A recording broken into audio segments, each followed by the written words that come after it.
Today, Jay Schrader will watch his former team while Steve Berline makes his first start this season. Bo's back balancing the offense, complementing the dynamic receiving tandem of Mervin Fernandez and Willie Gault, while the veterans try to recapture Old Glory. A new spirit is alive in Los Angeles. Good afternoon and welcome to the Los Angeles Coliseum for today's game between the Washington Redskins and the Los Angeles Raiders. The Redskins arrived here in Southern California late yesterday afternoon talking about how important this game is. And as you look at the standings in the NFC East, Washington is at 4-3, but having lost twice to the Giants and once to Philadelphia. In the AFC West, the Raiders are 3 games behind Denver, but they've won 2 of their 3 games under new head coach Art Shell. And good afternoon, everybody. I'm Tim Brandt, and welcome to Los Angeles. Week 8 here on CBS as we reach the halfway mark of the NFL season. The Washington Redskins come in here rather banged up. Darrell Green had his wrist surgically repaired this past week, and now we get word that Gerald Riggs, his ankles have not really responded to treatment this week. And as we turn to Dan JIGGERTS, Dan, will he play or will he not play? He may get in some playing time, Tim. I saw him down on the field earlier, and he was running some routes and didn't look too bad, but I think really Joe Gibbs wants to hold him out because he didn't get in any practice. What that means now for the Redskins is Jamie Morris and Ernest Biner are going to have to pick up the slack. Mark Rippon, expect to see him throwing a lot of crossing patterns to his wide receivers because the Raiders play so much man-to-man defense. Talking about the passing game, Steve Berline will start in place of Jay Schrader, much to the dismay of many of the Redskin players. Well, I know a couple of them have mentioned that they really want to get one more shot at Jay, Dexter Manley in particular. But, you know, when you think about Steve Berline starting at the quarterback position for the Raiders, you start thinking about them going back to the vertical game again, throwing deep. And that means that it's really going to test that secondary of the Washington Redskins. Now, of course, Art Shell, the head coach of the Raiders, told us something the other day. Going back to those old Raider ways, he says, now we have to respect our opponents, but we can't be afraid of them. Don't be afraid to win.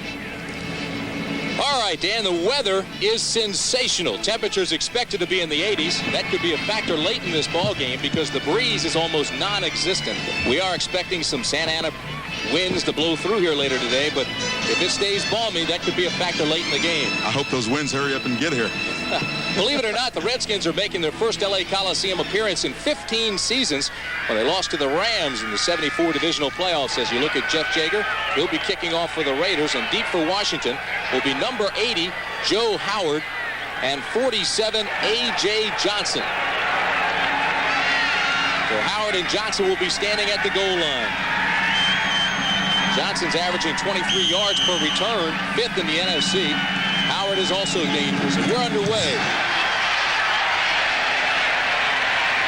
It'll be Johnson deep in the end zone, and there will be no return touchback, so the Redskins will take over at the 20-yard line.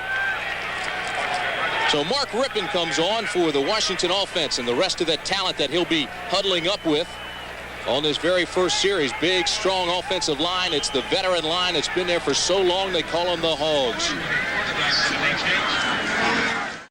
Jamie Morris in the backfield, not Gerald Riggs. Riggs' ankles are still bothering him. Biner now goes and loads up in the eye with Morris on first down. Morris off the right side. Finds a hole and gets about 5. Tackle was made by Lionel Washington. We'll show you that offensive lineup now for the Redskins. This is who they start. Lachey, Grimm, Bostic, Big Mark May, who's playing with a broken wrist, and Joe Jacoby. The tight end, of course, is Don Warren. And in the backfield, it is Jamie Morris. The wideouts, Monk and Sanders, along with Gary Clark. Most productive wide receiver trio in the league. Second down and 5.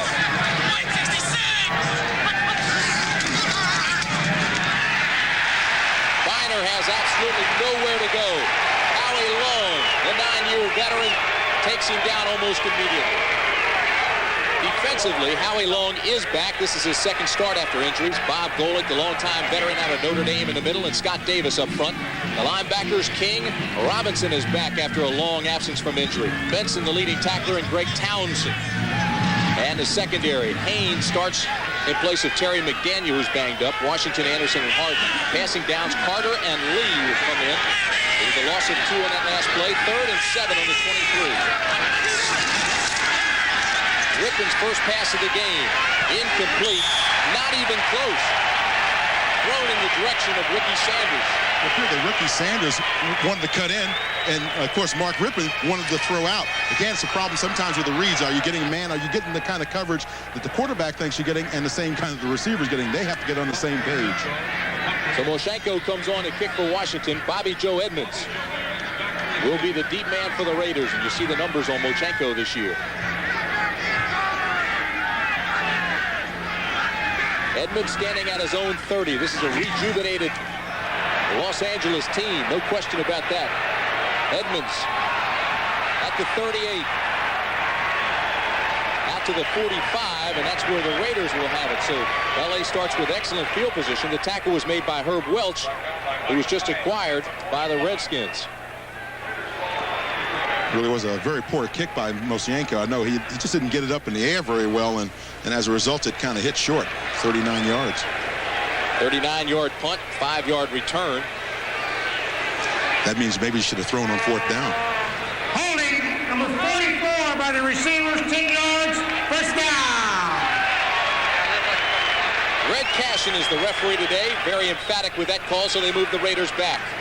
And they will not start Dan with that excellent field position.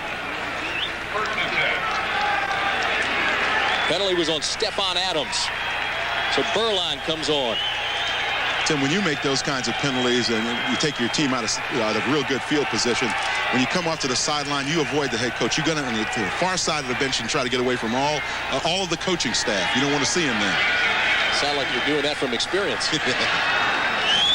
Steve Smith and Bo Jackson as Jackson gets his first start of the 1989 season. First down Raiders. Redskins are coming. Burline's first pass. It's complete. And Fernandez has a first down for the Raiders out to the 38-yard line.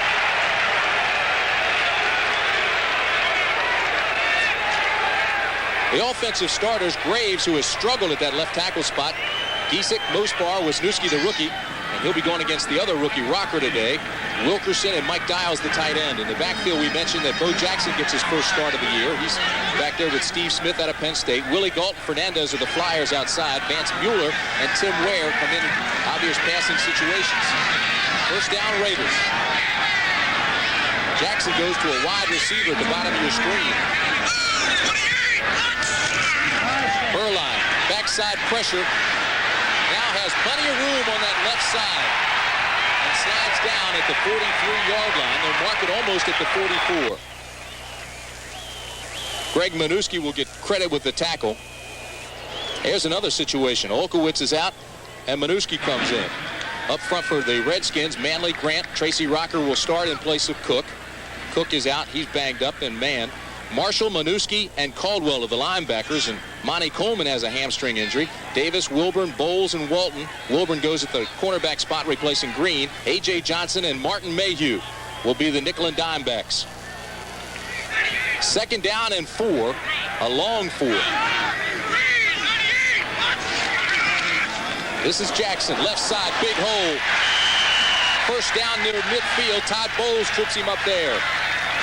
Good blocking that time on the left side of that offensive line for the Raiders. And one of the keys is Steve Smith, number 35, the fullback, leading Bo up into the hole. Got a nice block at the point of attack. And that's what really helps your running back get that extra yard or two. You know, when you clean that hole out for him, suddenly he's got that vision, doesn't have to try to cut back, can just get straight up the field and run where the play was designed to go.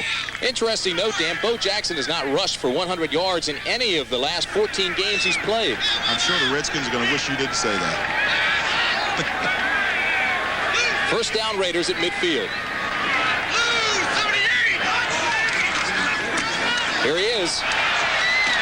Nice cut to the inside and bangs his way down to the 45. Again, it's Todd Bowles who will get credit for the tackle. One of the things the Raiders are doing fairly successfully with that young offensive line is getting some nice reach blocks. Now watch these guys along the line in the scrimmage, reach out, get their men, and now you see there's nobody really back there to give Bo Jackson any problem in his backfield. Now when he gets through that line of scrimmage, he's still got a little running room in there. But that offensive line is reaching to the side of the play, that is stepping out and going to the side of the play call. Second down and 4 Raiders. Galton, Fernandez are the wideouts.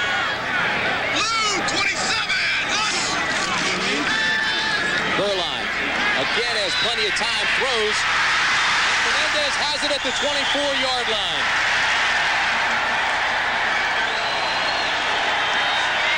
Excellent catch by Mervin Fernandez. Mervin Fernandez was getting a great deal of respect from Alvin Walton, number 40. Alvin knows the speed that Mervin Fernandez has. And watch him, he's going to be on the right side of your screen as the play, the left side as the play develops. You're going to see number 86, Mervin Fernandez. He ran down and ran a stop right there, pushed Alvin Walton off. You see Alvin's back about 5 or 6 yards, gave him that respect because he knows that those wide receivers will take it up the distance, take it into the end zone and score 6 points on you. A gain of 21. First down, Raiders.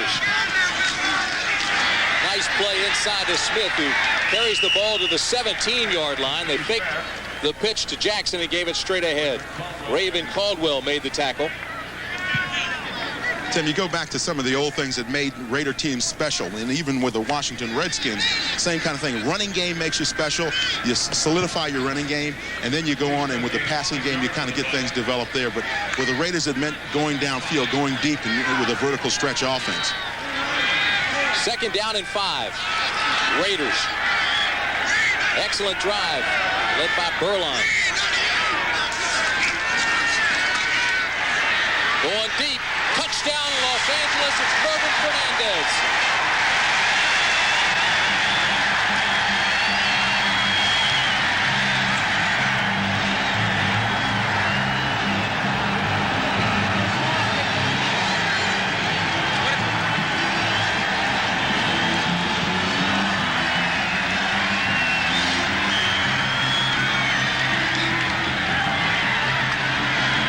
Touchdown catch of the year for Fernandez. That's the best in the AFC. Third catch of this drive. That was an 18-yard strike. So Jeff Jagger comes on to attempt the extra point. Jeff Gossett, the punter, will hold. It's up and it's good. And Los Angeles strikes quickly. You know, it doesn't take long for the Raiders to go, when they say they're going to go back to that vertical offense, find those receivers downfield. They got a great deal of speed at the wide receiver position, and they just simply, Mervin Fernandez just simply goes down and beats Barry Wilburn on the corner, just takes it to the post, and 6 points, touchdown. That's the Raider offense. Now watch, right in the middle of your screen is actually where Mervin Fernandez is going to end up. Steve Berline had a problem scoring inside the 20. That was one of the things the Raiders are a little down on him about, but he's really getting it together, and you see right there with the touchdown to Mervin Fernandez. Excellent pass. One of the other reasons why you can be successful on a play such as that one is if your offensive line forms that pocket of protection for the quarterback. Watch the pocket of protection that Steve Berline gets on this play. Offensive line does a great job against that Washington Redskins rush. Charles Mann coming in there trying to get the rip underneath. Nobody's really around the quarterback. No wonder he threw a touchdown pass. The Raiders had been shut out 6 of the 12 quarters they played under Art Shell, but they strike quickly here. Fernandez with 3 catches. That was a strike.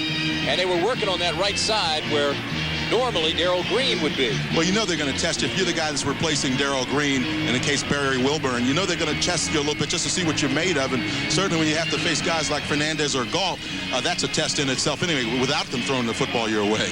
7 plays, 73 yards. It took only 3 minutes and 51 seconds. And the 18-yard touchdown pass. So Jeff Jagger comes on to kick again. And Joe Howard and A.J. Johnson are deep for Washington. A short kick. It's Johnson.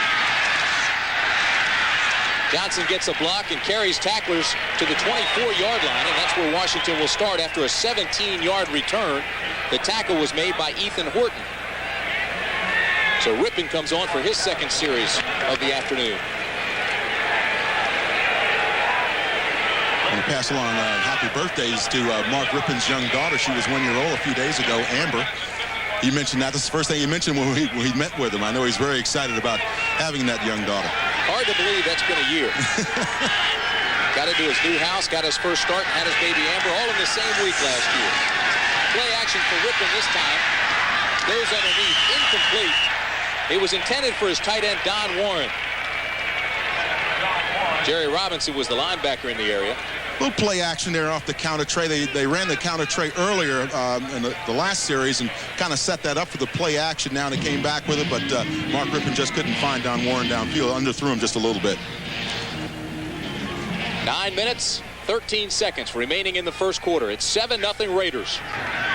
Tim Brand along with Dan Jiggets at the LA Coliseum. It's second down and 10 for Washington.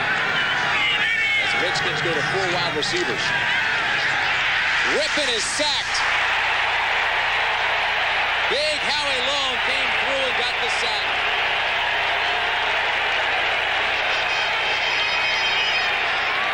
Howie Long is over there working against Russ Grimm. Howie's coming back. He said now, he's perfectly healthy. Here he is right here. Watch him on an outside rush. Just comes around the corner and gets Mark Rypien. See that arm of that Rip working against Mark May right there. Later on, he gets in there, and wow, he hits Mark Rypien right in the chest. Now, Howie Long told us the other day, he said he's back to about 90%. Had the calf operated on, and he's trying to come back from that, and certainly it looks like he's doing that. A loss of 8. It'll be 3rd down and 18. Rypien on the waggle. Looks deep, has pressure again, and it's incomplete and intended for Art Monk.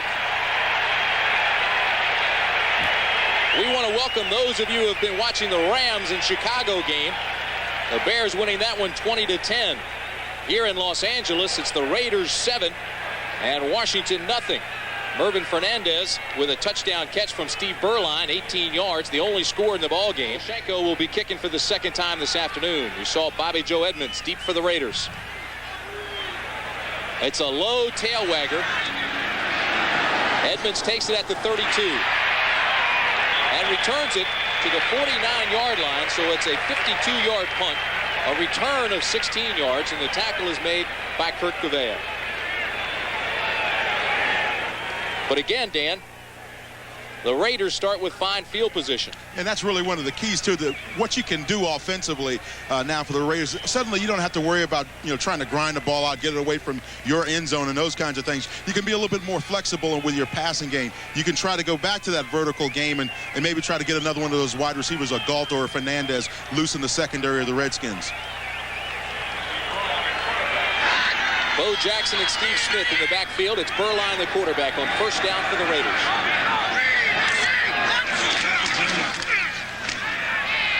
Smith straight ahead. And again, he finds some yardage up the middle. Greg Minuski will get credit with that tackle.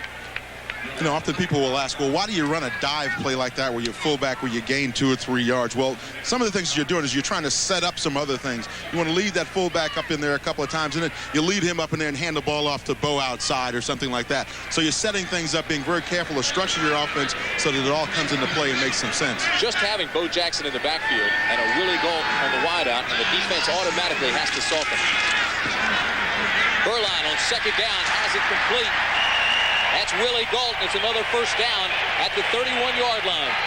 Tim, you will see the secondary of the Redskins give the wide receivers from the Raiders a lot of cushion. You have to with this kind of speed. In this case, Brian Davis, number 34, working on the right side of your screen, is going to give Willie Galt about a 10-yard cushion.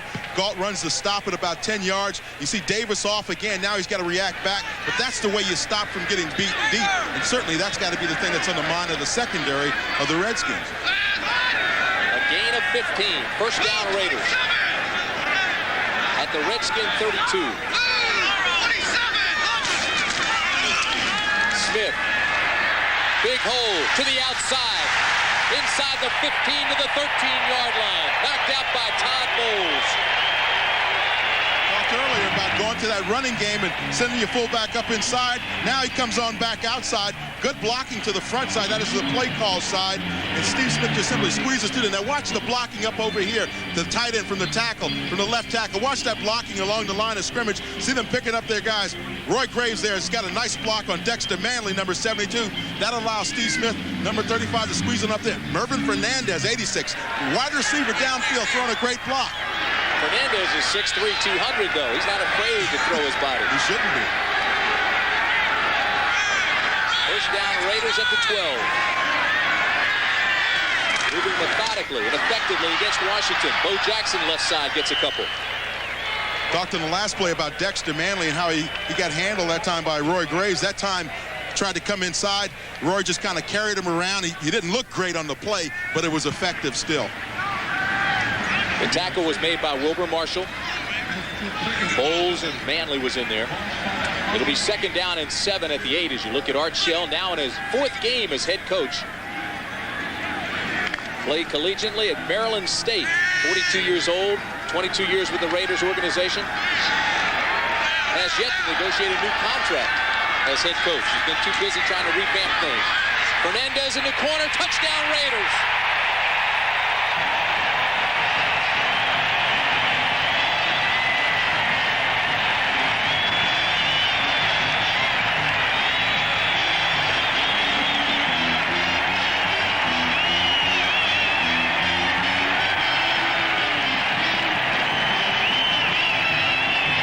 Fernandez is having a field day against Washington. His 4th catch, his 2nd touchdown. You're sitting back there, you're Barry Wilbur, and you know that this wide receiver can go in on you, go out on you. What do you do? So you play a little soft. You got to remember, though, if the guy gets in the end zone with the football, he scores. That's 6 points. What happens in this case is Barry Wilbur doesn't read that little fade route that you see Fernandez running here. Steve Berline with a nice little touch on the ball, just feathers it in there, and watch the fade here. Just kind of pulls away and goes to the sideline. Now watch the sideline and make sure he gets both feet in. 1-2, he drags that other one in there. 6 points, touchdown Raiders. If you're still questioning the call, they replayed it, and it stands. Jaeger to add yet another one. And with 6:19 remaining in the first quarter, it's Raiders 14, Washington nothing. We'll take another look at that play just at the end to make sure that Mervin Fernandez has both feet in bounds. As he catches the ball, see where those feet are. Here's the ball being delivered. Right there, 1 foot's down, the left foot's down, the right foot is down. No question, a touchdown for the Raiders. But how do you do? Washington comes in. Swerving Mervin Fernandez, I asked him for a couple of stories on himself the other day at practice. He says he wants to get a little bit more publicity, Tim. And he said, but unfortunately, I can't tell you any stories that you can tell on TV. I said, Mervin, you got to get some material for us, buddy. Fernandez has caught a pass in 22 consecutive games now. He has 25 receptions on the year. But the most incredible thing, as you look at his statistics, he averages 22 yards a catch. Well, I remember when the Raiders were trying to get him out of Canada, and Al Davis told us we're out here for a game, and he told us, he says, I got this guy coming from Canada that you just won't believe. He says, this guy's going to be a great wide receiver for us. Told us about his size and all that. Of course, Mervin grew up out here in the San Jose area, and certainly Al Davis was correct on that guy. I'll tell you one thing, that you add him and Willie Gault together, it's a scary combination for any defensive secondary. How about Berline? 5 for 5, 73 yards and 2 touchdowns. Steve Berline is one of those guys that has never lacked for confidence, and certainly he displayed that to us the other day when we had our conversation with him. Jaeger to kick off for the 3rd time. Howard and A.J. Johnson deep again for Washington. This is Joe Howard at the 1. And he's got a hole. Howard across the 30. It's a foot race. So long. Howard will score. 99 yards for Joe Howard. And the best news is for all those Washington Redskins fans, no flags.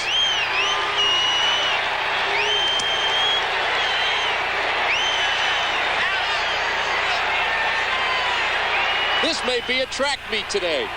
I tell you one thing, there's a track around here. They ran the Olympics here, and I think these guys might want to get outside and play on that surface outside.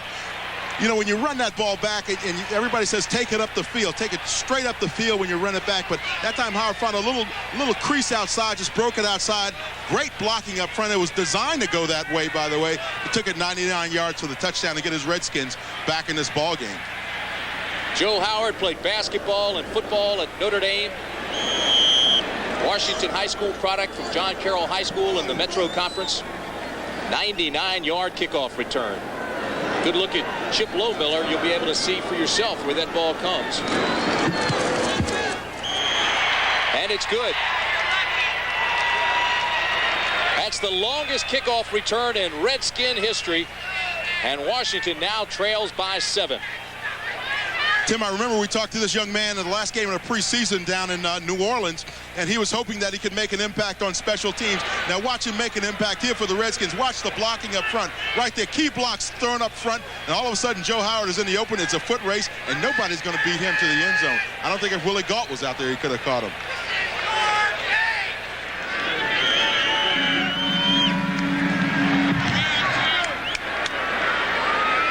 This will take Edmonds way to the back of the end zone, and he'll down it there for a touchback. So they'll bring it out to the 20. A magnificent cloudless day in Los Angeles. You can even see the hills from where we're sitting today. No, not much smog. Tim Brandt along with Dan Jiggets. And if you're just joining us, you've missed some fireworks. Mervin Fernandez, 2 touchdown catches, and Joe Howard just returned to kick off 99 yards, and it's the Raiders 14, Washington 7, with 5:55 remaining first period. Little extracurricular activity downstairs, pushing and shoving between these two clubs. That's to be expected. Well, the Raiders are trying to reinstill that old Raider, what do we call it, enthusiasm? Nastiness. I was trying to be kind. Jackson, left side, loses a yard. Yeah, credit Darryl Grant really with mixing that play up and slamming in. He got Giesick, number 63 for the Raiders, jammed up in the backfield and really disrupted the play and stopped Bo Jackson from advancing downfield. Darryl Grant having a fine year with Washington. 3.5 sacks, an interception, fumble recovery, forced fumble as you look at Bo Jackson. They call him World. 6'1", 275-pound, 9-year veteran Darryl Grant. Second down and 11 for the Raiders.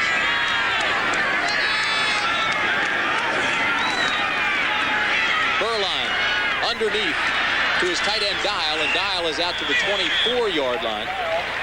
You know what I would expect to see a little bit more out of the Redskins defense, Tim, is a few more games up front, some twists, some stunts, not necessarily bringing, blitzing the linebackers and secondary people, but I think mixing it up and twisting on that offensive line of the Raiders. Because that Raider line is young, I think you can really scare them with some stunts up front, and I fully expect that that's what's going to happen with the Washington Redskins. Bo Jackson comes out of the lineup, you see there. Vance Mueller comes in and replaces him. Redskins now go to 6 defensive backs on 3rd down and long. The Raiders need 6.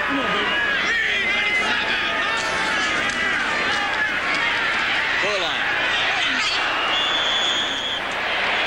Miscommunication between Vance Mueller and Steve Burline. You see Wilbur Marshall thought he had a shot at the pass. Wilbur could taste that one. Well, Mueller cut in. Well, a lot of times they call them choice routes. You know, if you read in man, then you break it off inside. Or if you're reading zone, you break it off outside. And that's a case where both the receiver and the quarterback have to read the same thing and be on the same page. Otherwise, you'll have that kind of situation. Look at Jeff Gossett. That was the first miss for Burline today. 6 for 7 with 2 touchdowns. And Joe Howard still got to be winded after that 99-yard kickoff return. High wobbly punt taken at the 37. Is nailed immediately. Steve Strahan made the tackle, 39-yard punt, 1-yard return.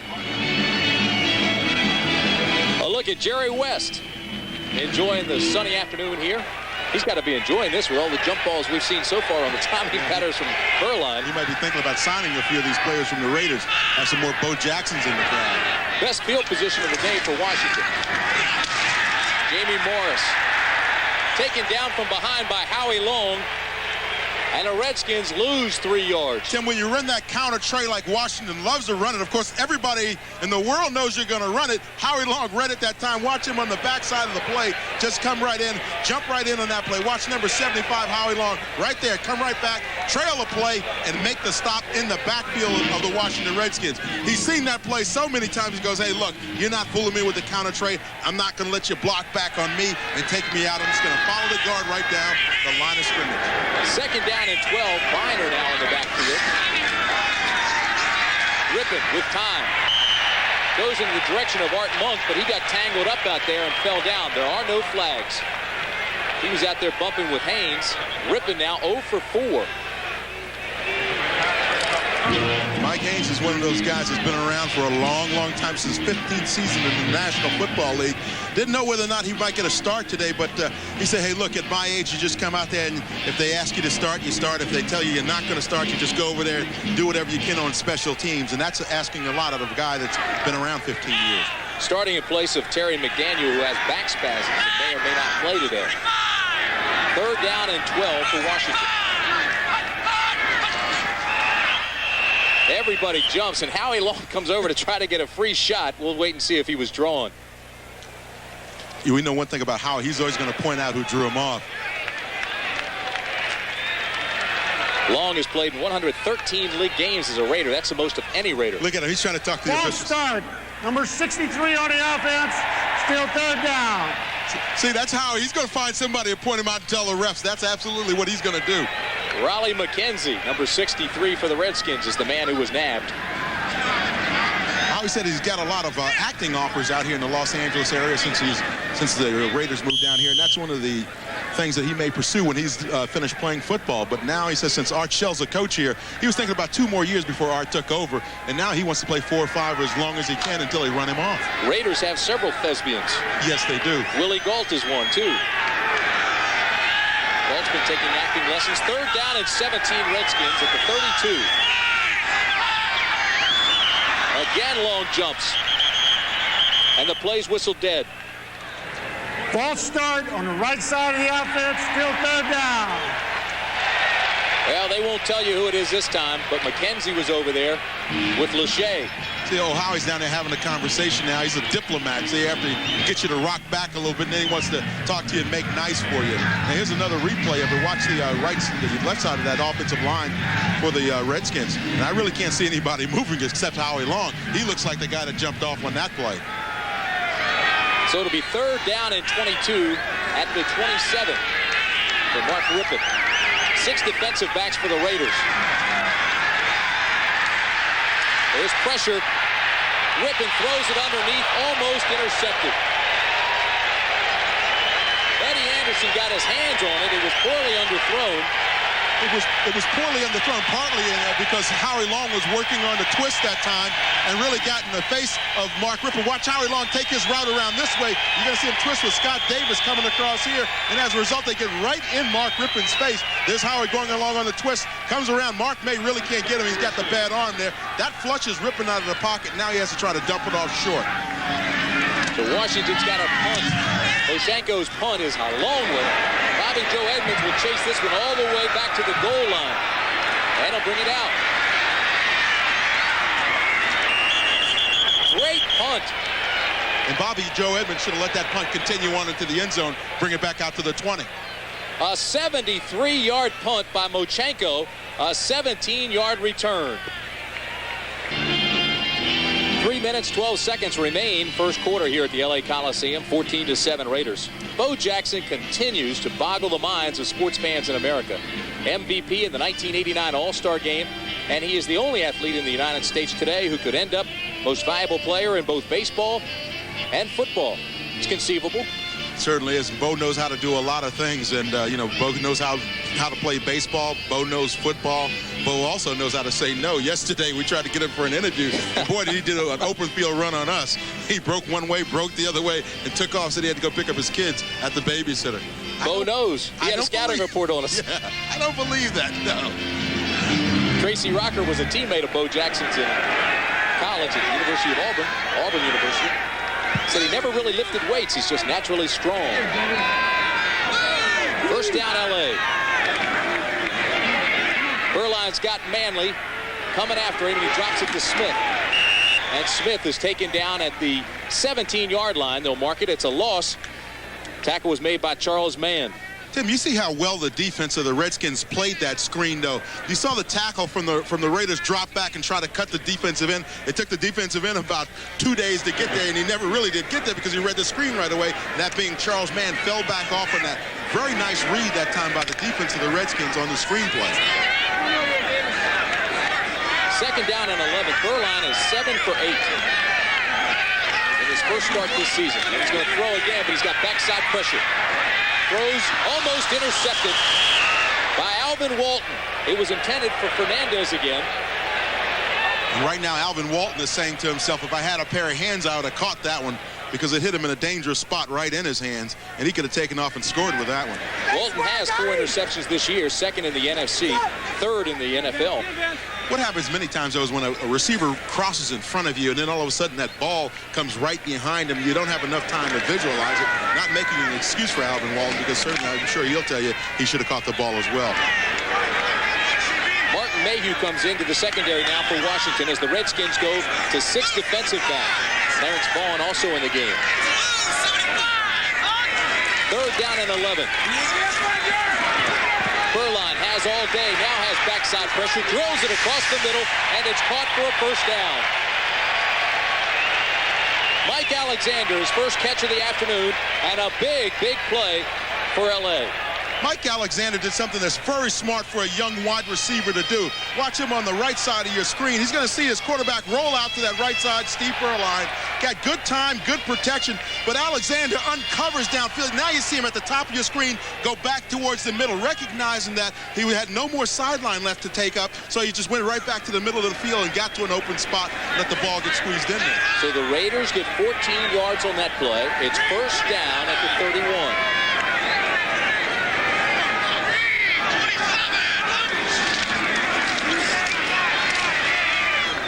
Smith, a hard yard. Manuski makes the tackle.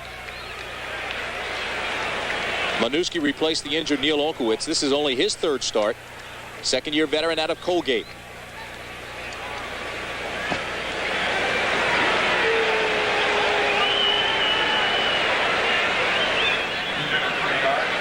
So it'll be second down and 7 at the 34.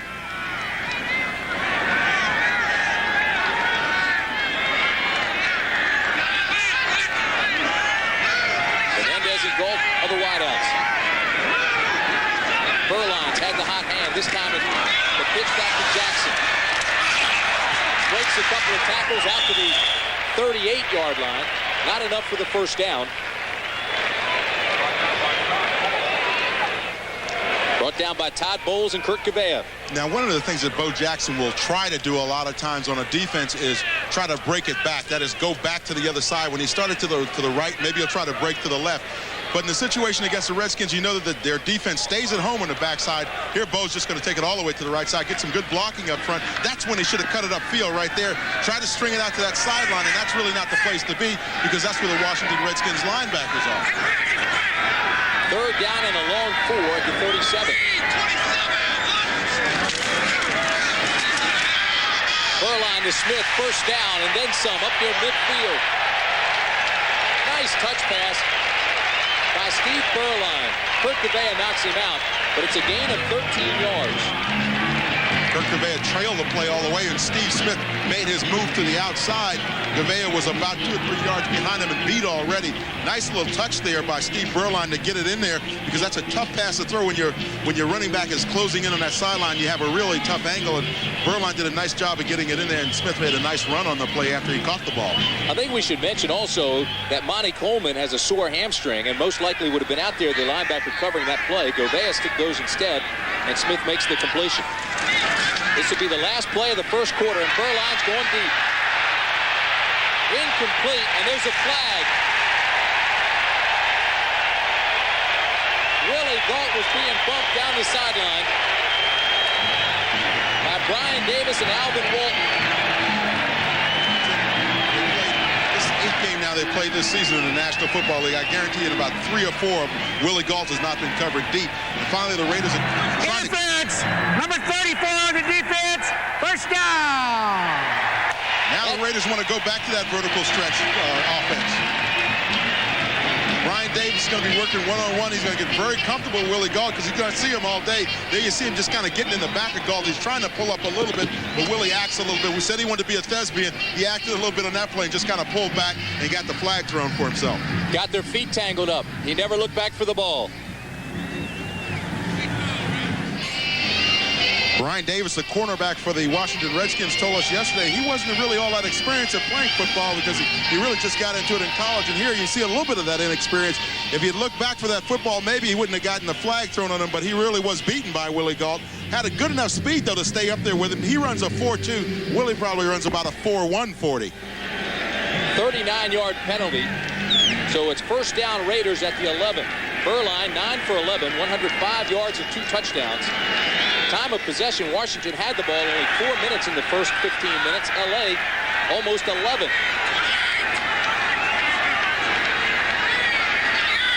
Long count by Berline. Jackson, right side. Gets a couple of tough yards before Alvin Walton makes the tackle. Interesting thing here, though, is the Raiders are trying to run the ball down here near the goal line when they get into that red zone. Now, are you going to see Steve Berline maybe try to feather that ball up into the end zone again? Art Shell, the youngest coach in the National Football League. told us the other day, he said, I want to establish that power game again, that big Raider rushing game that we used to have so much when he was there, along with Gene Upshaw and Dave Dalby and all of those guys. A lot of them who are in the Hall of Fame right now. 2nd down and 8 at the 9. Jackson and Smith are the setbacks. Beuerlein. Incomplete. It was intended on the quick in pattern to Willie Gault, but Brian Davis that time had excellent coverage. Run a play like that now with Willie Gault going to the post. Now maybe you get a little post corner out of one of those wide receivers where you suddenly have the defense thinking post route. Now you're running, give a good head fake, and then head back out to the corner of the end zone. And again, try to let the quarterback just dump it off in there. Good coverage by Davis that time. The Redskins have to get Beuerlein out of his rhythm somehow. Right now he's extremely hot. And it's tough to do it because he's taking short drops. He's not dropping back deep to get the ball down deep to his receivers. 3rd down and 8. Going to the corner. Overthrown, intended for his tight end Dial. Todd Bowles on the coverage that time. Mike Dial was open on the play, and with Steve Beuerlein, that's the thing that you have to learn after a while as a young quarterback, is when to read this thing and throw it right now. And he sets back there. You see, he's not really set, just kind of lets it go up in there, and Dial's got to run a little bit further deeper into that end zone to give his quarterback a chance to just pinch it into the back of the end zone. That's what I was talking about, taking him out of his rhythm. That time Marshall and Mann came in and made him throw before he was set. Jagger to attempt a 27-yard field goal. He's got 2 misses this year inside 30 yards. But he gets this one from 27. So with 14:03 remaining in the half, the Raiders pick up 3 more and lead 17-7. Now look at Al Davis there, Dan. You know, he said he wanted to go back to power, explosion, and simplicity, the way the Raiders used to play. And of course, sitting right alongside of him is Jim Otto, the great center for the Raiders. And I talked to Al just before the game, and he said, you know, he had a real good feeling about Art Shell when he made him the head coach of this team. A.J. Johnson. Oh, and as he hit at the 15, there are flags down. But Ethan Horton came down in his lane and really nailed him. Ethan Horton, a former. Holding number 30 during the return, half the distance of the goal, 1st down. Ethan Horton is a former #1 draft choice of the Kansas City Chiefs in '85. Came in as a running back, and of course the Raiders picked him up after he got released and made him a tight end, and he's really done a good job for the Raiders here, especially on special teams, and you'll see him now in some passing situations as well. That's the 4th penalty against Washington already in this game. We've got 13:54 remaining in the half. If you're just joining us, Mervin Fernandez with 2 touchdown catches for LA. Joe Howard had a 99-yard kickoff return, and Jeff Jagger just added a 27-yard field goal, and we're at 17-7 with 13:54 remaining in the half. This is Jamie Morris on 1st down, and he's going to lose yardage. Excellent penetration by Greg Townsend. And he got help from Mike Harden.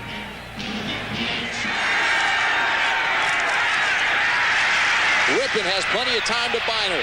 On 2nd down and long, Biner out to the 14-yard line. And he's nailed by Mike Harden. Nice solid play action there by Mark Rippon there. Really sets that defense up, holds the linebackers as they're chasing after those running backs, and they see that play action. They automatically stop, and they don't get into the coverage that they should be in. And that's what we mean by holding that action a little bit with play action, because they think it's a run instead of a pass. Washington's offense has really been out of sync. The Redskins 3 plays and punt on their first 3 possessions. And Rippon just hit his first pass of the day. He's now 1 for 8.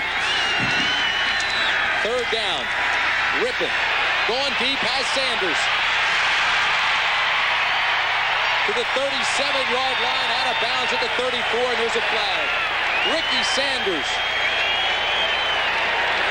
knocked out by Lionel Washington. A gain of 52. And Rip put that one right there. See how easy it is to find your rhythm? All it takes is big plays.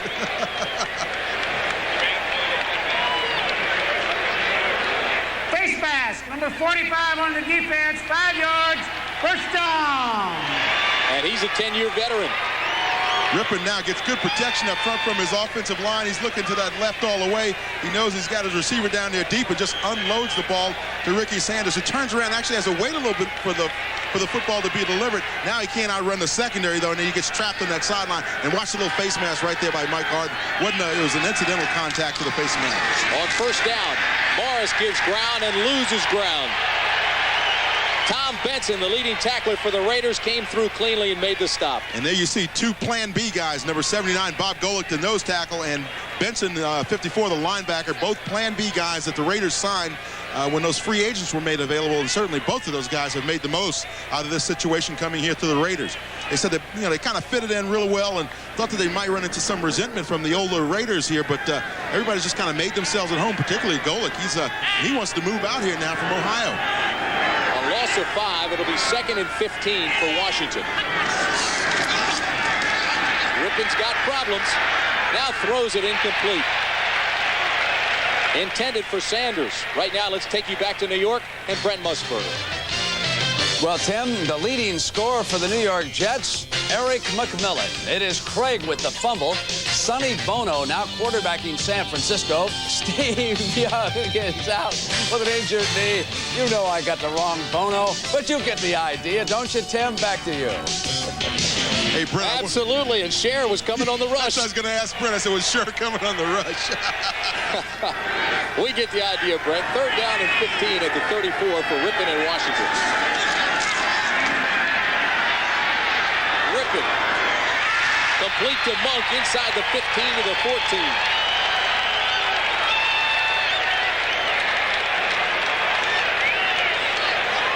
Pick up 19 more on that one. Art Monk ran about a 15-yard stop along the sideline, and he'll be on the left side of your screen. Rip rolls out that way, sees Monk stop right there along the sideline. Good coverage on the play, by the way, by the Raiders, but that ball was just put it right in there. Nice protection up front for Rippon as well. Had an opportunity to look downfield, let his receivers develop a pattern downfield. Now watch the protection that he's getting up front. Greg Townsend's the only guy really with any kind of a shot. He got hit in there a little late, but that was incidental. First down from the 14. Rip throws this one. Incomplete, almost intercepted. Lionel Washington thought he had it. So does Robinson.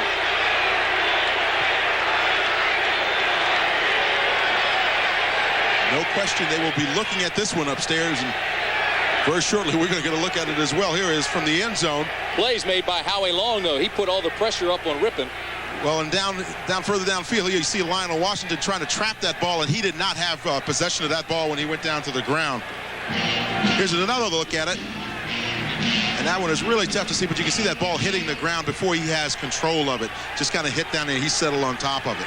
It'll be 2nd down and 10 at the 14 for Washington.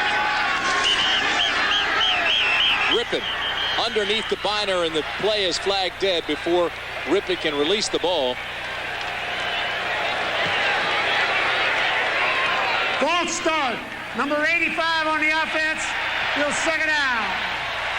85 is Donnie Warren. Once again, that defense gets you rocking a little bit because you understand the speed that you're dealing with over there in that Raider defensive line. You got to settle in there, especially when you get down here in the red zone. You want to settle down and make sure that you don't make those kinds of mental mistakes. And Biner was open. 5th penalty for Washington, 67 yards, and that'll drive that man nuts. 2nd and 15, the ball at the 19. Rippon has this one. Caught by Warren on the deflection to the 15-yard line. What a play. The ball was batted by Mike Wise, and Warren very wisely grabbed it one-handed and carried it to the 15-yard line. Way to make the comeback for Donnie Warren. That time Mike Wise just stayed along the line of scrimmage. He's about 6'8" or 6'9". And watch him just reach up and slap the ball down here. And as Rippon passes right there, he just kind of slaps it back. And Don Warren is has a good presence there, picks up the ball and takes off and makes a couple of yards on the play. That's heads-up football, literally and figuratively. 6th catch of the year for Warren, certainly his most unique catch of the year. 3rd down and 11, Redskins. This is Biner. Has a blocker to the 13-yard line. Ball's loose. Raiders have it.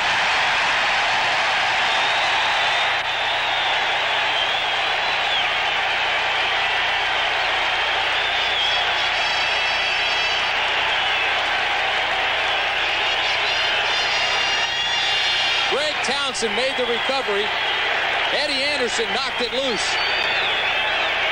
And here the ball comes loose just as you see Biner going down. The helmet gets on the ball, knocks it loose. Biner simply loses the ball right there.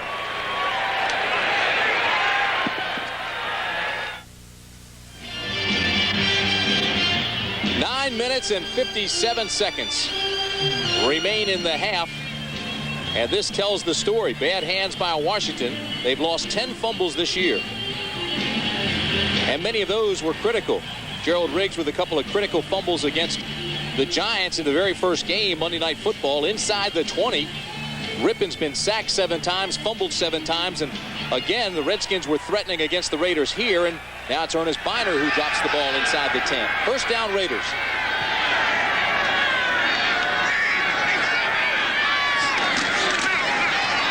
Bo Jackson struggles ahead. Good defense by the Redskins. Caldwell got there first. Tim Brand along with Dan Jiggetts with you on a glorious afternoon in sunny Southern California. The LA Coliseum. Mervin Fernandez started things quickly in the first quarter with 2 touchdown catches for the Raiders. Joe Howard ran back a kickoff 99 yards for Washington. And then Jeff Jagger with a 27-yard field goal in the second quarter to make it 17-7. We now have 9:25 remaining in the half. Second down and 8. Raiders at the 12.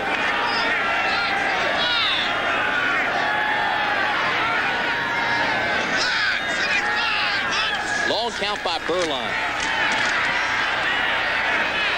Incomplete, but there's another flag.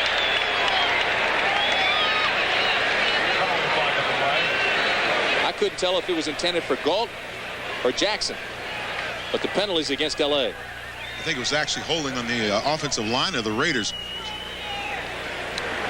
Holding, number 63 on the offense. That penalty is declined. It's third down. John Giesick is the guilty party. That last drive, the Redskins drove 82 yards, held the ball over 4 minutes, and came away with absolutely nothing. That hurts. You know, you get a holding penalty such as Giesick just got there. The good thing about having a head coach that was a former offensive lineman like Art Shell is he understands when you get those calls. You don't get those glaring eyes from him. 4 wide receivers for LA, 6 defensive backs for Washington on third down and 8 at the 12. Berline has a man wide open. It's Galt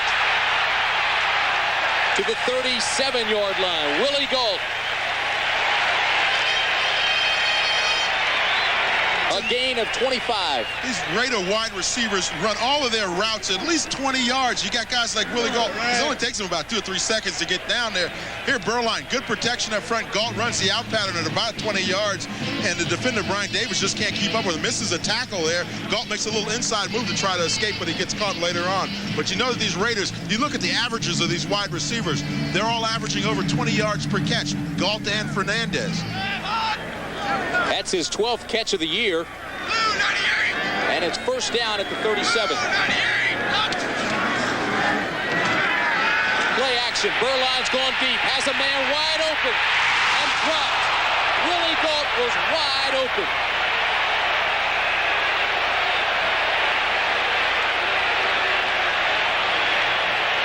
You know what's going through Willie Galt's mind now. If you drop the pass like that, you just figure that maybe you just keep running up the ramp and going to the locker room because you don't want to go back to that huddle and have to face your guys. You see Al Davis shaking his head in disgust there because that's 6 points for the Raiders if Willie just holds on to it. He's going to be on the left side of your screen. Very nice touch by Steve Berline here. Goes deep. That's one of the things the Raiders really like about him is his ability to get the football downfield. Galt wide open, has about 5 yards on the defender, that's Todd Bowles, and just simply beats him downfield and drops the football. Second down and 10 Raiders. Skins come with a blitz.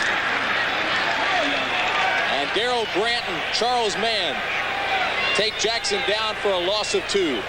Let's go back to New York. Here's Brent Musburger. Brent? All right, Tim, I got it now. It is Steve Bono. No relation to Sonny. And here's his first touchdown pitch ever in the NFL. And no, it's not Cher. It's Jerry Rice. 45 yards, 9th TD of the season. Back to Tim. All right, Brett. 3rd down and 11. I don't think we can let him forget that one, Tim. He doesn't make many mistakes, I'll tell you that. That's why we have to take advantage of it. 3rd down and 11 at the 36 for Burline.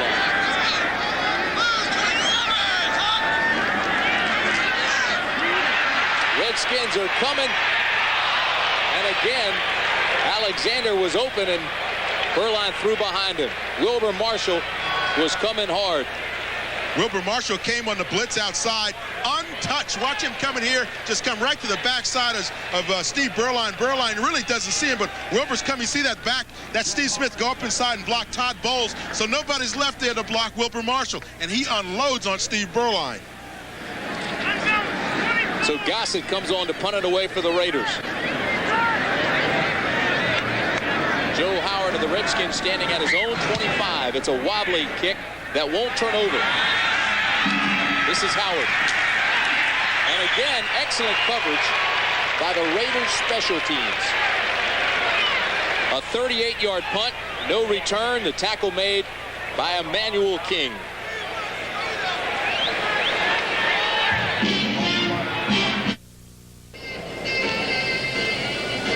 Burline and Mervin Fernandez kept hooking up early in the ball game. Fernandez with 2 touchdown catches. Joe Howard with the longest kickoff return for a touchdown in Redskin history. And Gerald Riggs has not played. So with 7:09 remaining in the half, it's 17-7, the LA Raiders. And Tim, what the Redskins really have to do now to get back in this ball game is they have to get Mark Rippon thrown on rhythm again like he did last week. Maybe those short 10 and 15-yard passes, getting it off to those wide receivers and establishing that short passing game, which sometimes ends up being just like a long running game. Tim Brandt and Dan Jiggets along with you. Incomplete. And Clark was just hammered. Lionel Washington came and just put his helmet between the 8 and the 4 and took Clark right to the ground. Well, one of the things, as we were talking before about getting back to that rhythm passing game, is certainly the Raiders secondary understands that that's what Washington's going to try to do. And so they're going to tighten up. They're playing that tough man-to-man up front. So they're just jamming those receivers as soon as they come off the ball. Redskins' last drive with 82 yards. They held it 4 minutes. Came away with no points. 2nd down and 10 here for Rippon. Biner doesn't get back to the line of scrimmage. Bob Golick gets in there and jams everything up from his nose tackle position and just stops Ernest Biner in the backfield. If you're going to try to run a draw, you got to get those defensive linemen to commit one way or the other. If the nose tackle or any of those defensive tackles plays off your block and strings it down the line of scrimmage, you got big problems. And certainly that's what happened that time to the Redskins. Howie Long comes back into the ball game. Tom Benson also will get credit for that last tackle as well. He was in on the assist. He's the leading tackler. Redskins, 6 carries, -6 yards, rushing. 3rd down and 11 here for the Redskins. Rippon, incomplete. It was intended for Biner and broken up by Russell Carter. Russell Carter, another one of those Raiders coming off the injured list and getting some opportunities to play out. They told me today that he said, there's no question, I'm ready now. Just got to get a little field time. So the frustration continues for Washington. Moshenko to punt, and Bobby Joe Edmonds standing at his own 25. This punt is shanked. It goes out of bounds at the 49-yard line. So a 24-yard punt. He just had a 73-yarder his last time out, but shanks this one. 1st down, Raiders at the 48. After a poor punt by Moshenko, great field position for LA. This is Bo Jackson. Spins and turns and drives his way to the 42-yard line. You see what I mean about that ability to break the ball back a little bit, though, Tim. He has good vision when he's going through a hole to see a little bit of something on the backside and make that move very quickly, commits to it very quickly, and that's what good running backs do. And as he plays more this season, he gets out of the baseball mode and more into his football mode. You'll see him doing a lot more of that. 2nd down and 3 Raiders. George Brett up in the booth with us. We're going to talk to him in a few minutes. I want to find out if Bo changes his personality near the end of the season when he starts thinking ahead to football. 5:29 remaining first half. Smith. And Smith loses yardage. Great penetration by Alvin Walton. Alvin Walton simply came up to the line of scrimmage, read the play right now, just got right in there and got to Steve Smith's legs before he could turn the corner. Leading tackler for the Redskins. Their leading tacklers come out of that secondary. The second leading tackler is Todd Bowles. Yeah, I prefer to have my leading tacklers come in the defensive line and linebackers. I don't want my safeties leading the team in tackles because that means that's the last line of defense.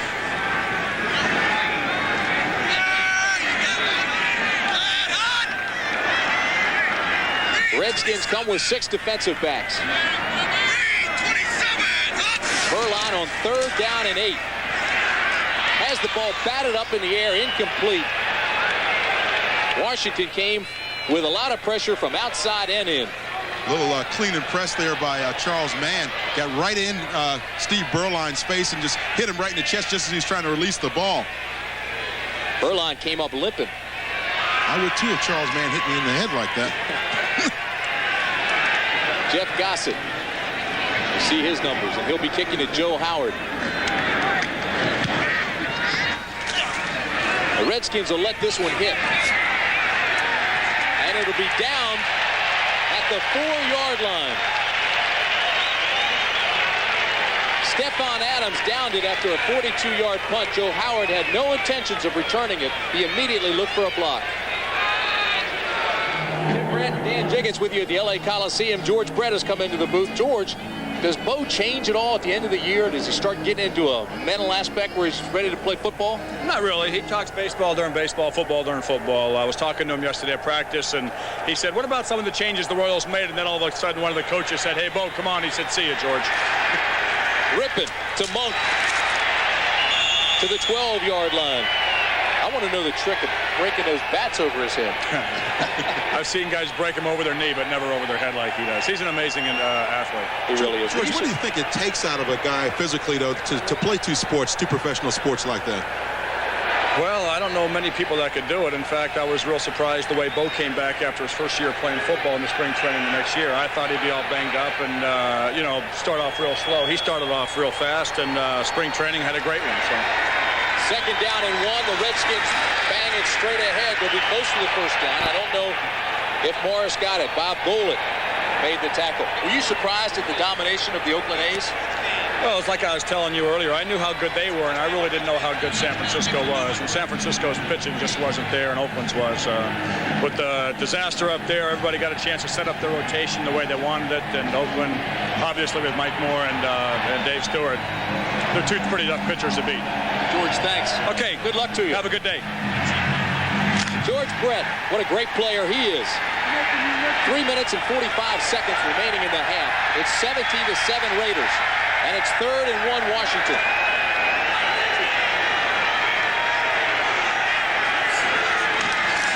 Right tackle. First down, Ernest Biner. And I want to tell you something, Tim, right here. There was a key block up along that line of scrimmage. Somebody got hooked up on Howie Long and flipped him on his back. Real nice blocking up front by the Washington Redskins to get that first down. Watch the blocking right up in here. Watch this part of the offensive line for the Redskins. You're going to see Howie Long, number 75, get put right on his back. Right there. That's good blocking. Got a little help from Reggie Branch, number 29, coming out of the backfield, but that was great blocking up front. Under 3 minutes to play in the first half. The Redskins have first down, the ball at the 16.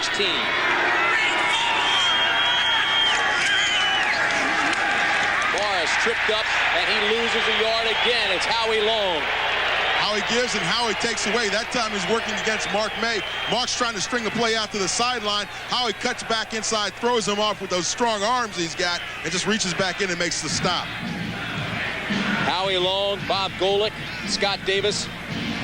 playing a lot more aggressively. And Long now talking about prolonging his career. Yeah, he said, you know, now with Archell being here, he feels like that whole Raider attitude is back now, and he wants to stick around for as long as they'll let him. Second down and a long 10 for Rippon. Looks across the middle, has the completion. Sanders drags his tackler out to the 34-yard line. Terry McDaniel, who's in the ball game, was the defender, a gain of 18. We talked about the Redskins wanting to go to some of those crossing routes. They felt that was going to be the effective offense against the man-to-man defense that you're going to see out of the Raiders. And the reason why is because it's very difficult. If you're covering a guy man-to-man and he makes those sharp cuts inside, it's tough to stay up with him. We've got the 2-minute warning, first half. The lead is 10. By 10. And the Redskins have yet to find that strong rhythm. Both clubs have all their timeouts remaining. You know, I'm not so sure now if I were the Washington Redskins, I wouldn't want to start testing downfield just to see what these cornerbacks of the Raiders are made of a little bit. Let's go to our vertical game and see if we can get the ball downfield as well. Rippon on first down drills this one incomplete. Broken up by Lionel Washington, number 48. Lionel Washington had a little help back there as well as double coverage there on the receiver, and when you get that in the secondary, you say, hey, look, now we don't have to work as hard. Gary Clark's got to try to find an open spot between the both of us, and it's not going to happen when you have guys in the secondary that are used to playing so much bump and run and playing it by themselves without any deep help. Clark tried to find the seam after a shaky start. Rippon went 0 for 5. Now he's 7 for 17, 112 yards. Second down and 10, 6 defensive backs for the Raiders. Rippon with time throws underneath. Sanders to the 45-yard line. What a great block, though, by Ernest Biner to come back and help Ricky Sanders on the play. And that got about another 5 or 6 yards, and more importantly, got the receiver out of bounds to stop the clock. Good play there by Biner, though, to come back and throw that block downfield. Now, here's Rippon, pulls out. He's going to float a little bit to his right, just a tad there. But he's very nice in there, settling in, finds the receiver coming across. Now, watch Biner come back here. Right there, that's the key block right there that allows the receiver, A, to get more yardage, and B, to get out of bounds and kill the clock. It stopped the clock with 1:46 remaining in the first half. A gain of 11. Third catch for Sanders. First down for the Redskins.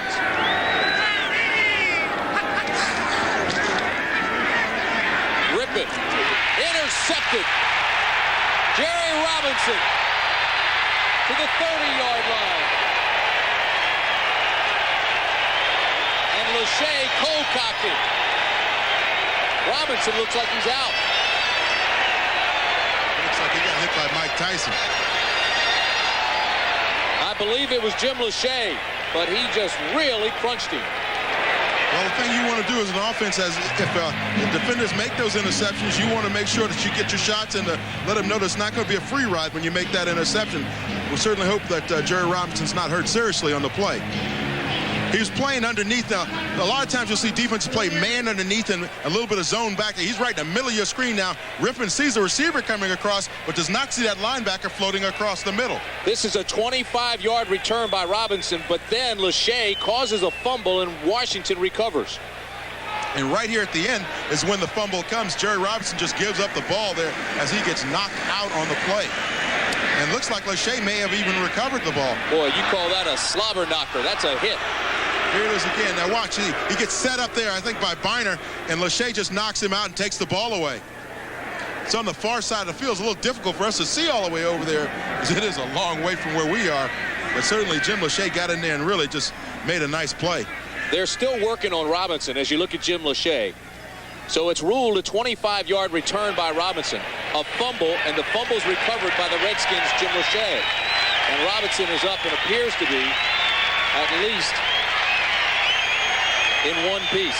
Once again, here's the hit, and you're going to see Robinson get set up by number 21, Ernest Biner, right there. And Lachey's just going to come in and do the Timmy and Lassie routine on him, knock the ball loose, and he just reaches down on the field and just grabs the football and recovers it. So he gets the hit and the fumble recovery. Timmy and Lassie. Yeah. you know, one guy gets you behind and you push him over the other guy. And there's Jerry Robinson. He's still trying to figure out if he's in L.A. County or is he back east. Wow, what a hit. And Robinson definitely feeling the effects of that. Well, you know, Lachey said he's been in the weight room a lot more. You can look at those arms and tell they're blowing up a little bit since the time he came to Washington from San Diego, and certainly showed some strength on that play. First down, Redskins at the 31. Rippon fumbles, recovered by the Raiders.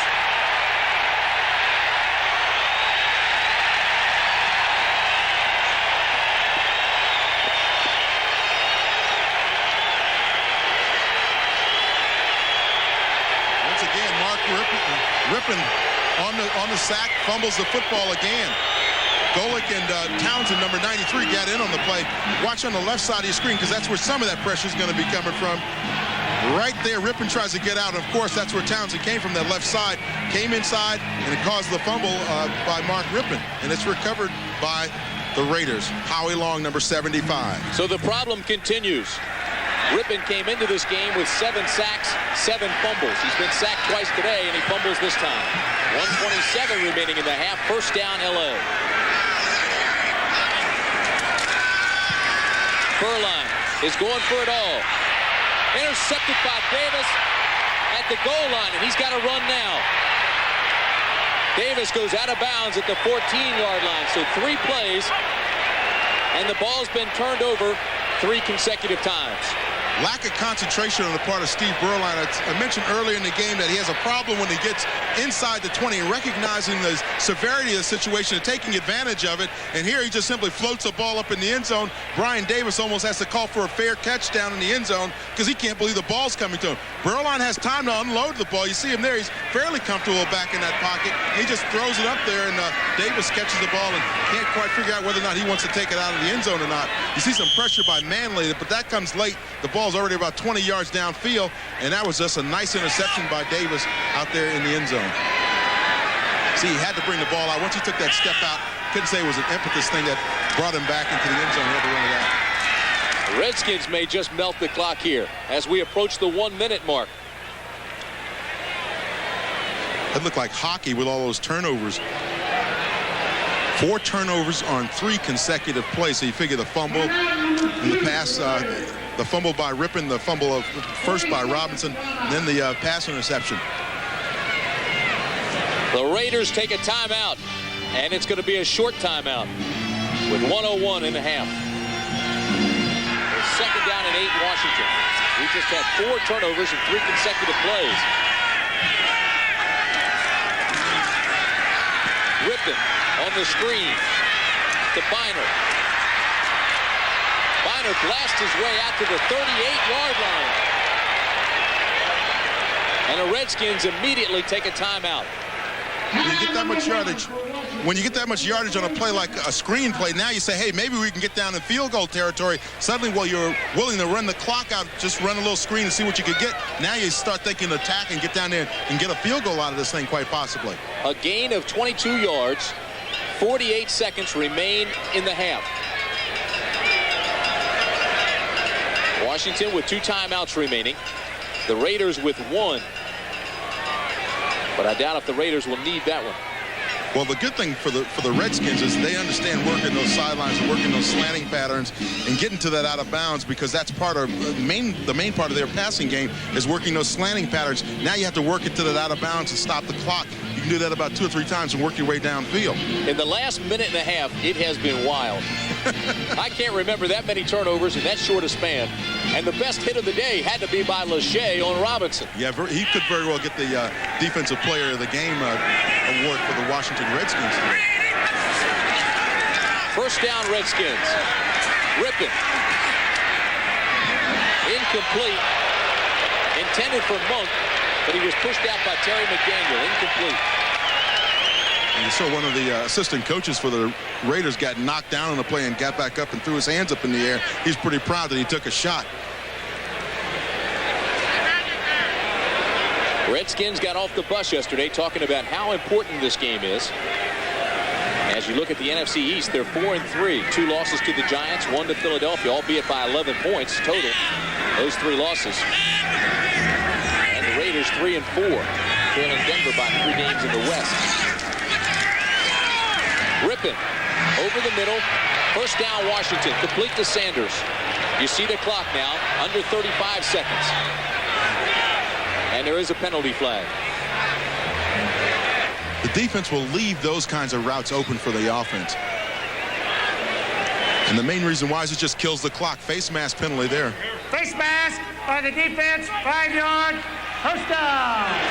Incidental face mask now. But what the defense will do is they will let you have anything in the middle of the field as long as it's not 20 or 30 yards. But they will not. They will try to prevent you from getting to the sideline. Certainly that's what's on the Raiders' defensive minds now. Chip Lohmiller's longest field goal this year is 48 yards. This is Rippon to Sanders again to the 41. The clock at 28, and Washington takes another timeout. Timeout number 2 for the Redskins. So the Redskins have 1 timeout remaining.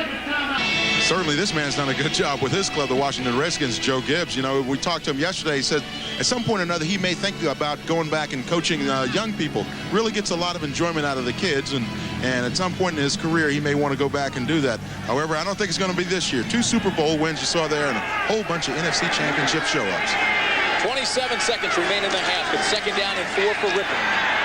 Over the middle, Clark to the 33-yard line. Washington hurried up offense. Still has 1 timeout remaining. They run the clock play with 10 seconds remaining. Tim, in reality, Washington needs about 10 more yards to get in a comfortable field goal range, and I'm sure that's what Mark Rippon is thinking now. If I can get another one of those little slant routes in there and maybe get 10 yards out of it to get and put Lohmiller in a good position to kick the field goal. Lohmiller, 15 of 17 this year in field goals. Again, his longest was 48 yards. Ranked second in the NFC in kicking as you look at Joe Gibbs. 10 seconds remain. Second down and 10, Washington. Rippon to Clark to the 26-yard line. And the Redskins take a timeout with 3 seconds remaining, and that'll bring on Lohmiller. Barber's the center, Mochenko is the holder, and Lohmiller's the kicker. A 43-yard attempt. 3 seconds remain in the half. The Raiders lead by 10. Lohmiller's kick is long enough, and it's good.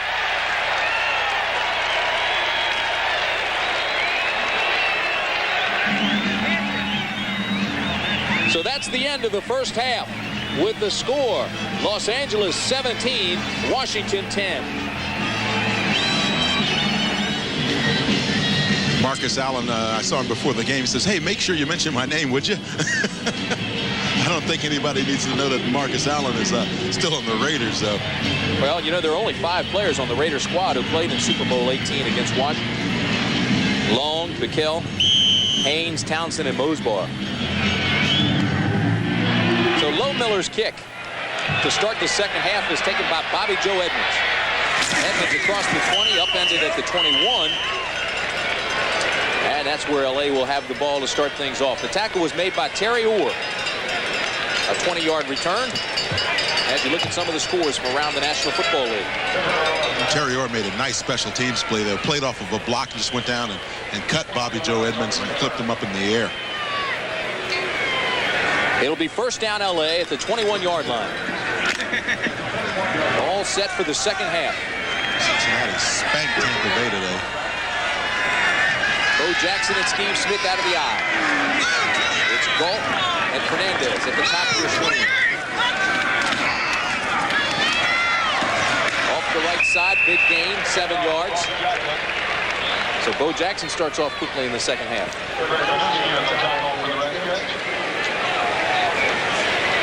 Tracy Rocker and Steve Wisniewski are mixing it up pretty good up on front. You know, 2 young rookies working against each other. Watch them right here.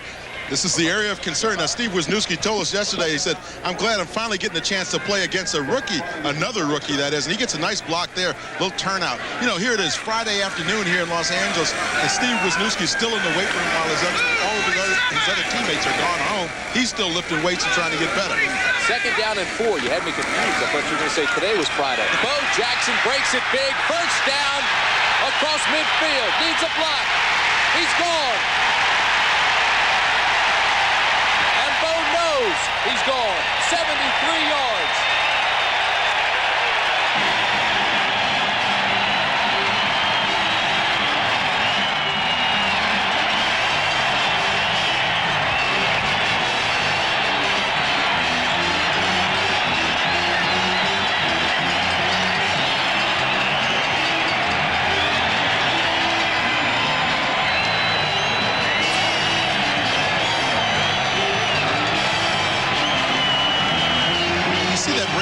On the sideline. They almost expect now to win football games, to do things right.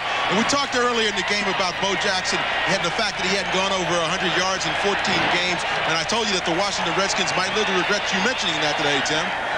Jeff Jagger for the extra point. 11 carries, 105 yards, and a touchdown for Bo Jackson. Bo Jackson got a great block out of Steve Smith as fullback. We talked earlier about how these guys complement each other in the backfield. Watch Steve Smith, number 35, the fullback. He gets out there, throws that block out in front. That allows Bo to cut it back up. He knocks down Wilbur Marshall. Now, Bo explodes now, gets away from a couple of tacklers, and now nobody's going to catch him when he gets in the open. You see Charles Mann down there. He's trying to swat at him, but forget it. Bo knows how to run. That swat doesn't get it, does it? No. About the only thing he doesn't know is how to play hockey. Not what Bo Diddley says. What a way to start the second half. That's the second 100-yard game in his career. The first in 14 games for him. Yeah, you're coming up off of that now, huh? There's the with and without Bo file. And, of course, in 16 games, and you look at the rushing plays that the Raiders had without Bo, 443, and, of course, with him now, 598. Of course, that includes last season as well. And passing plays have gone down to 570 with Bo as opposed to 600 with him.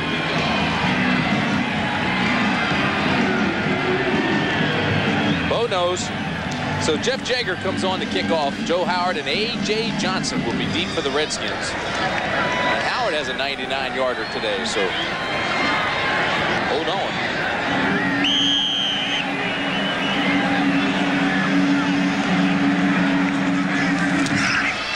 It's a high, short kick. Howard at the 16. And there's a flag thrown. Tackle was made by Steve Strahan, the player out of Boston College. We'll wait to see what the flag is.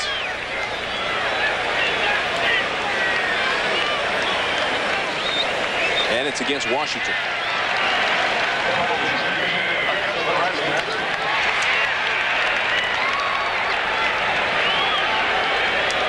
And how difficult is it for players to adjust to the time difference? And we'll get to that right after this. Illegal block during the run back, number 29 of the receivers, first down at 10. That's Reggie Branch. I really think that it's tough if you're coming all the way from the East Coast to come out here and get here on a Saturday afternoon and be expected to perform well on Sunday. I think you have to get out of here maybe on a Friday evening, get a practice in, have a Saturday practice here, and kind of acclimate yourself to the fact that you're going through 3 time zones or 4 time zones. It's very difficult to do that. Well, the reason I ask is you and I were joking about it after the long flight and the 3-hour time difference. Also, we set the clocks back for daylight standard time. Rippon looks deep, now throws the out pattern in the direction of Gary Clark, incomplete. You mentioned turning the clocks back. I can imagine those people at home now who are listening and realize just now that they forgot to turn theirs back. No, that's it. You forget in the spring. You get an extra hour of sleep in the fall. You never forget that. It'll be 2nd down and 10 for Washington.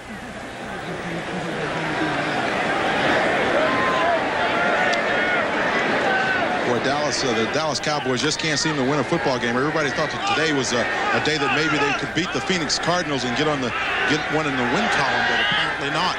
Bad case of the Ophers. 0 for 1989. On 2nd down, Rippon to Sanders. And Ricky Sanders has a first down for Washington at the 22. And Lyndon King, just simply number 52 for the Raiders, just simply missed the tackle on that play. Really should have stopped the play for about a 6-yard gain. And it ends up being a lot more than that. 11-yard pickup, 6th catch for Sanders. Tackle was made by Ricky Hundley. And Sanders is shaken up. Redskins came into this game as the top-rated offense in the NFL. But they are struggling now. 1st down and 10 at the 22. Straight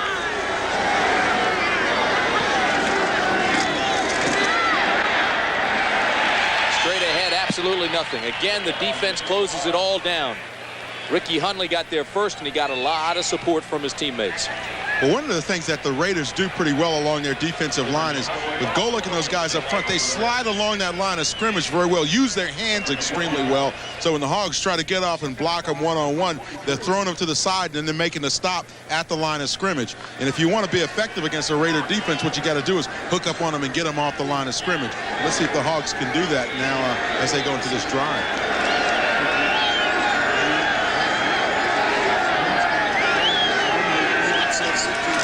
On 2nd down and 9, sends everybody out, throws incomplete. He had to unload it quickly because Benson was coming, and he had a lot of help back there with Golick and Howie Long. Benson loves to come after the passer as a linebacker. And when you send a linebacker, a lot of times what happens is if you run a twist and complement that with blitzing a linebacker, one of those offensive linemen will not see that linebacker coming around, and as a result, he gets a free shot on your quarterback because he's hidden by those 2 guys running the twist routes, running those stunts up front where they cross. 3rd down and 9, Washington.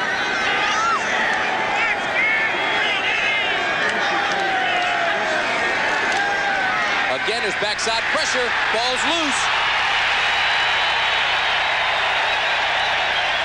And once again, Mark Rippon fumbles the ball as he gets sacked. And this time it was from the front side. And the Raiders have it. He got hit from the front side. This time as he's turned around, he could see the rusher coming in his face, and he just simply did not react and slide up in the pocket. Scott Davis recovers the fumble. Townsend applied the pressure. Davis.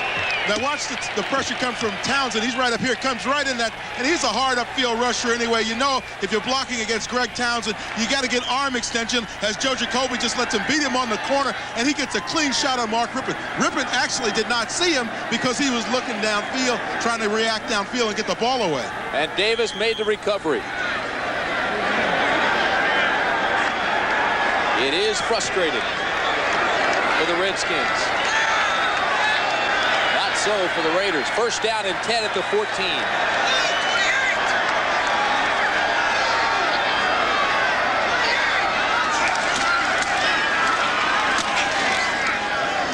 Raiders bang straight ahead. Smith gets a couple of tough yards. Tim, when you think about the Redskins turning over the football down here in their red zone now, see, that's when a turnover really does a lot of damage to you, because if you're down on your own 20, then that team has to work, you know, the defense or the offense of the other team has to work 80 yards to get the score. Here, they only got to go 20 yards to get a touchdown. They can kick a field goal right now and get the 3 points. That's when it really, really hurts you on those turnovers, because you're giving up easy 7 points in a lot of situations. 2nd down and 7 at the 11. Burline, pitch to the right side, throws in that direction, incomplete. Intended for Bo Jackson. Raven Caldwell had Bo Jackson covered like a blanket on that play. That was good coverage by Caldwell all the way to the end zone. Good protection for Burline. Now watch this coverage here by, you see Caldwell right down at the bottom of your screen. He had Bo covered all the way. Bo couldn't have caught that one if he had run out of bounds and sat in the first row of seats. Boy, if you're Rippon, you have to start thinking about what's taking place. Well, 3 sacks, 2 fumbles today. And we mentioned it to him yesterday, and he said, I knew you guys were going to bring that up. He said, you know what happens is a lot of times they come from the backside, and I just don't see the rusher. In that case, he didn't see it coming from the front side. How can you help but not bring it up? 3rd down and 7, fade pattern, incomplete. Barry Wilburn on Manny Fernandez. And Mervin Fernandez. And Raider fans want a pass interference play there, but that was good coverage there by Wilburn. Just played the ball all the way. Fernandez tried to react back inside. Now watch left side of your screen. You're going to see Fernandez try to reach back inside, but Wilburn is really in good position there. Turns around, looks for the ball, and Fernandez tries to react back to it. And there's Berline's reaction. See, this rule change really affects a lot of people. Everybody says, well, gee, that was pass interference. The key, though, is if those defensive backs react to that football and look for the ball, you can get away with mugging somebody down. Jagger with a 29-yard field goal attempt. And it's good. His second of the game. And it's 27-10 Raiders. Jagger's kick this time takes Howard back 5 yards into the end zone. He's going to run it out. But he's not going to get far. He's down at the 10.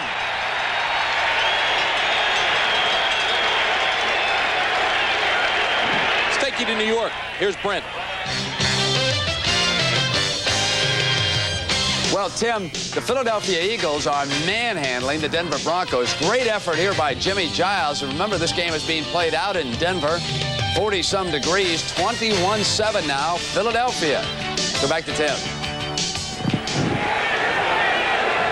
And that Philadelphia game extremely important to Washington. And, of course, for the Raiders as well. Play action for Rippon. Drills this one, and Clark has it at the 33-yard line. Tim, this is a critical point in the game, I think, for the Washington Redskins. Now's the time when you got to start making some positive moves, because you drift along in a game, and suddenly you realize you're late in the fourth quarter. But you've got to start attacking the defense now and making them establish yourself, establish your offense, and get down and get a touchdown. Because now if you let it drift on and suddenly the Raiders are back on the field with the football, you're out of the ball game. A gain of 22, the third catch of the day for Clark. First down, Washington at the 33.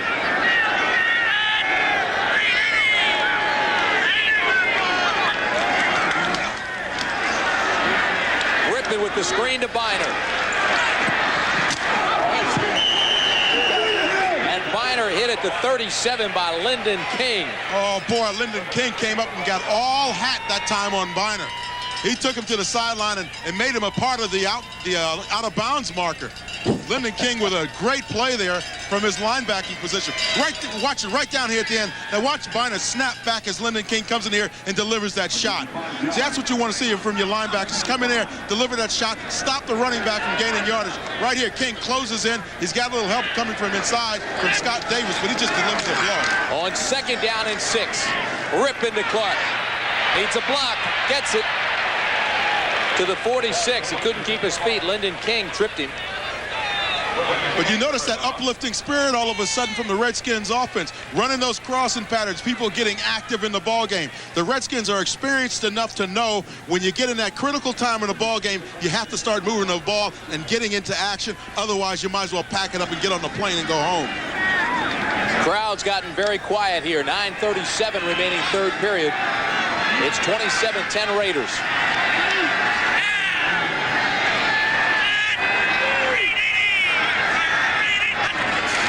On first down, again it's play action, and Rippon goes deep. Intercepted. It's Eddie Anderson.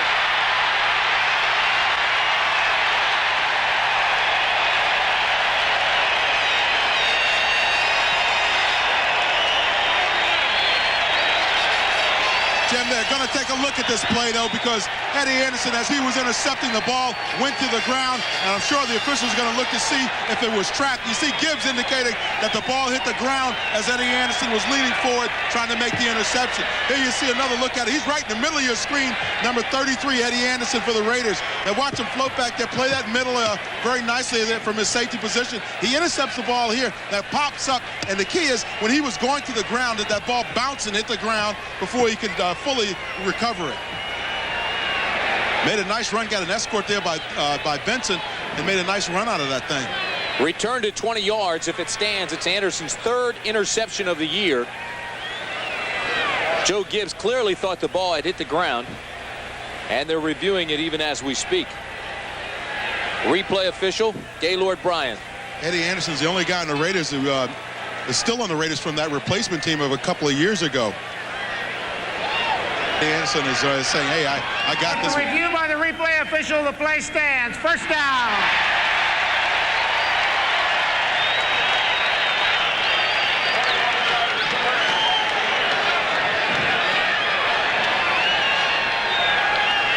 First down Raiders at the 41.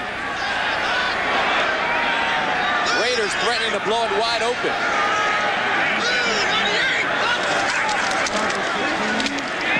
Beuerlein. Willie Gault at the 17.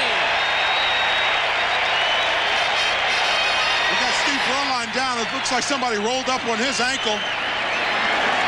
He's trying to run that thing off, but I don't know if he can or not.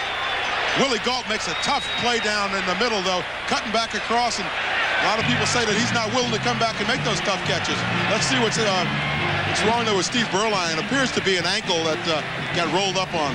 Actually, he was holding his knee, Dan, as you see Jay Schrader ready to come in, and so he will face the Redskins. A lot of speculation this past week in Washington.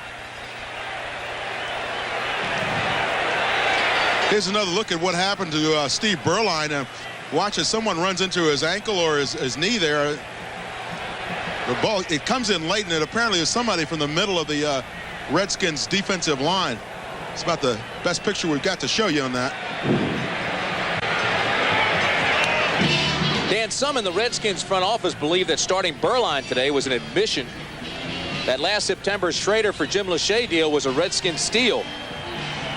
8:57 remaining third period. They continue to work on the knee of Steve Beuerlein. We understand it's a knee strain. He leaves the game 11 for 22, 154 yards, 2 touchdowns, and interception. Jay Schrader comes into the ball game, and he was booed when he came in.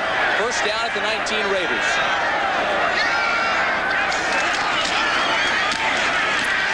Bo Jackson gets a tough yard, maybe. Right now, let's take you back to our New York studio and Brent Musburger. Brent? Tim, we've got a good late game brewing out in Denver. Philadelphia up 21-7, and then John Elway throws a touchdown pass. Great catch by Vance Johnson. And they're getting close to the fourth quarter out there. It's 21-14 Eagles. And let's send you back to Tim. All right, Brent, 8:14 to go third period here in Los Angeles. Tim Brent, along with Dan JIGGERTS. Second down and 10 at the 19 for the Raiders.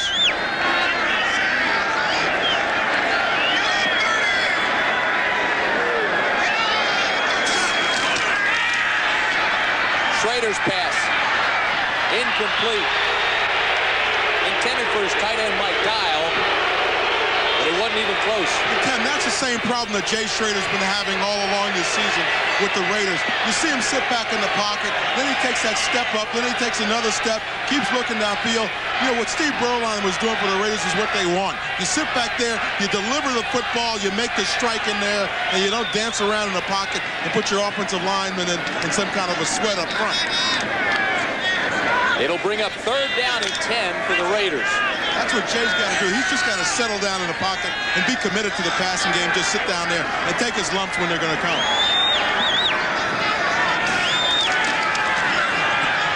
Schrader doesn't set, throws incomplete, and again it's not even close.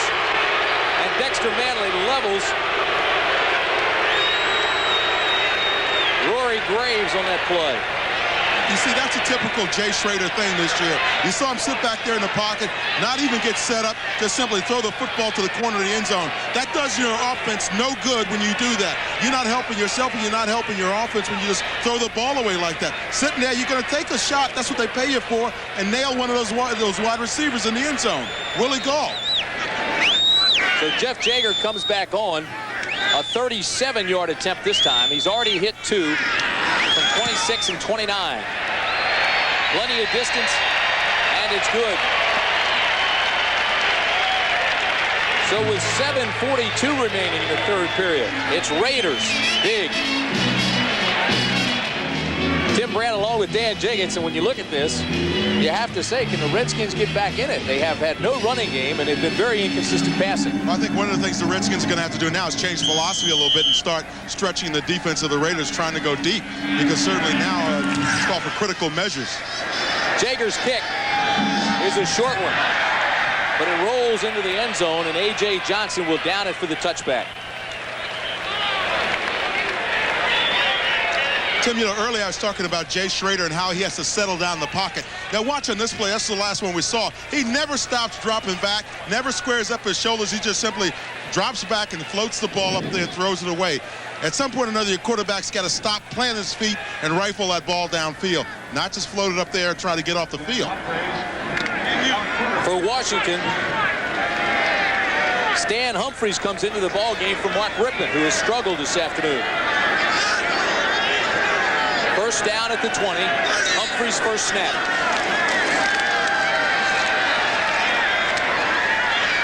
Jamie Morris to the 27-yard line, and Morris will be about 2.5, 3 yards shy of the first down.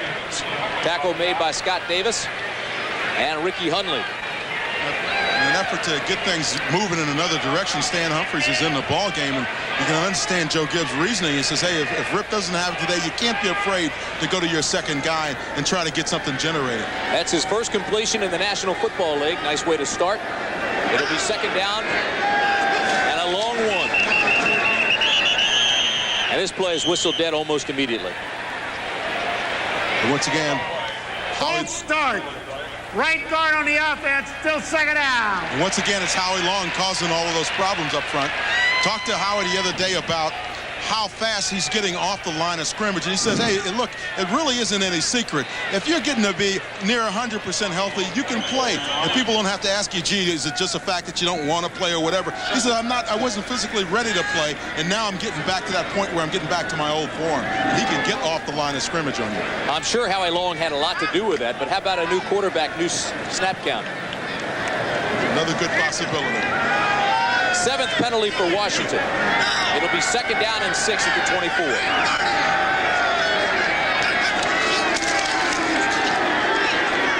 Humphries with time, has it intercepted. Eddie Anderson. Inside the 20 to the 5, touchdown Raiders.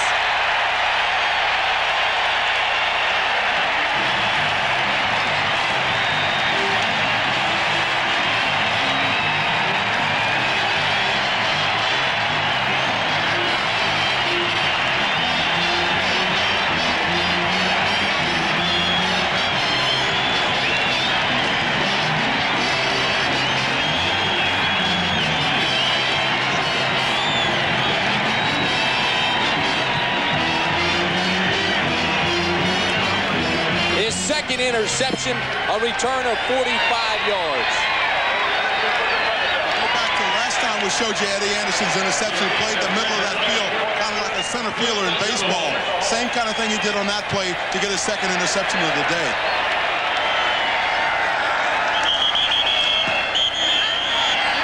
It won't count. There's a flag down. Play was whistled dead. Number 60 on the offense.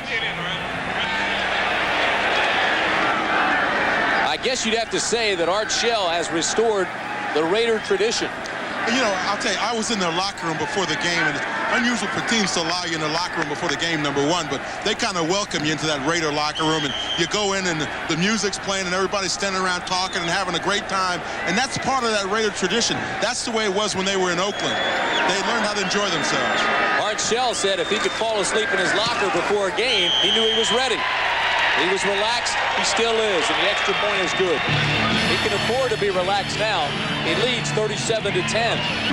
Jaeger to kick off again to Howard and Johnson.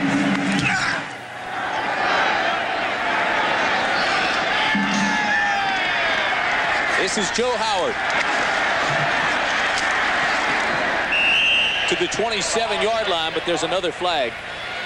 A return of 20 yards. Ethan Horton made the tackle. Redskins have 6 turnovers in this game. All 3 in this half have led to Los Angeles scores. 2 field goals and a touchdown. As you can probably tell, the penalty is against the Redskins as well.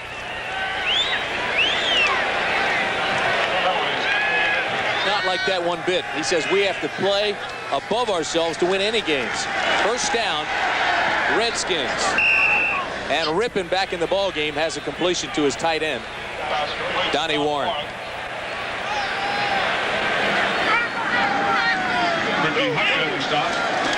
Second down, Rippon again, throws, has the completion. Nice move. Out on the corner, it'll be close to another Redskin first down.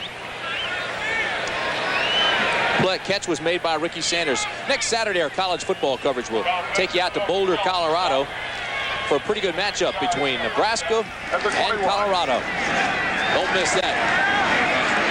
Clark has the catch at the 35. Across midfield to the 44-yard line. See, this is the area of the game where if you're on the Raiders sideline, you'd say, now, guys, let's not go to sleep on this thing, because you mess around and let these Redskins get back into it, and all of a sudden we'll come down late in the fourth quarter and have a real game on our hands. A gain of 35. Biner puts the ball on the ground but recovers his own fumble. Gains about 8. Scott Davis will get credit for that tackle. Biner did a little yo-yo deal there, bouncing on the ground and just scooped it right back up. 4 minutes and 40 seconds remain in the third quarter.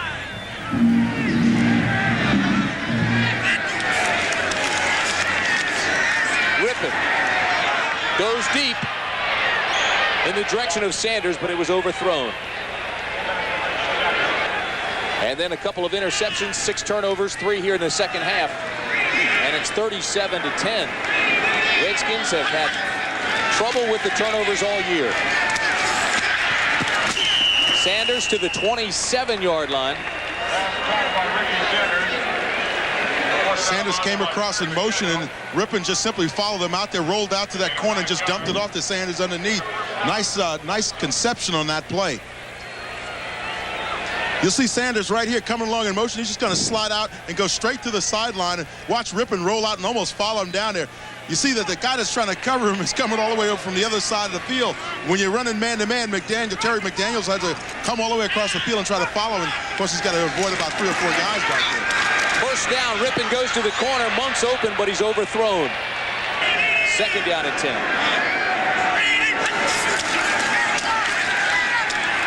Rippon. Great defensive play by Lionel Washington working on Monk. Third down and 10. Rippon has Clark wide open. Touchdown, Washington.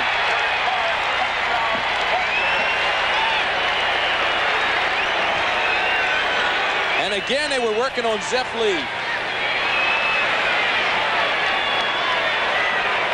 Zeph Lee being the likely suspect back there, because he's the most recent addition to the secondary of the Raiders. Came in as a running back, and when you're working against Gary Clark and you are a former running back, you better learn how to play some man-to-man coverage and get your hands on him at the line of scrimmage.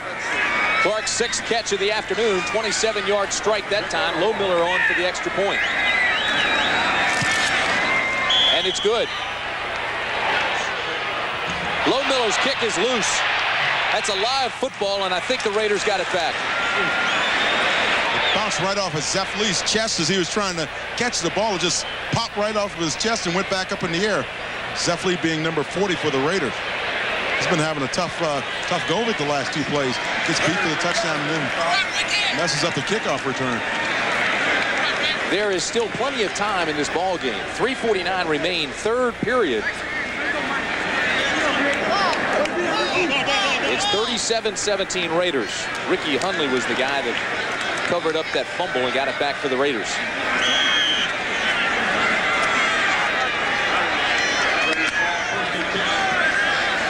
Jay Schrader, the quarterback, replacing Steve Berline, who had a fine day but went out with a knee strain. First down at the 28.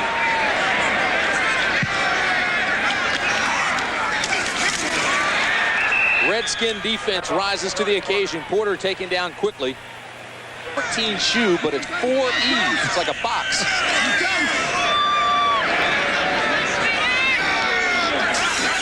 On 2nd and 12. Schrader. Incomplete. Bo Jackson had it and dropped it.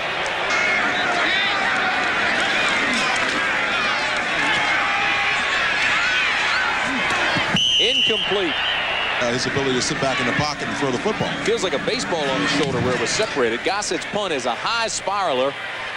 Howard will go all the way back to the 25 and look for a wall. Fumble. Ball's loose. Raiders got it.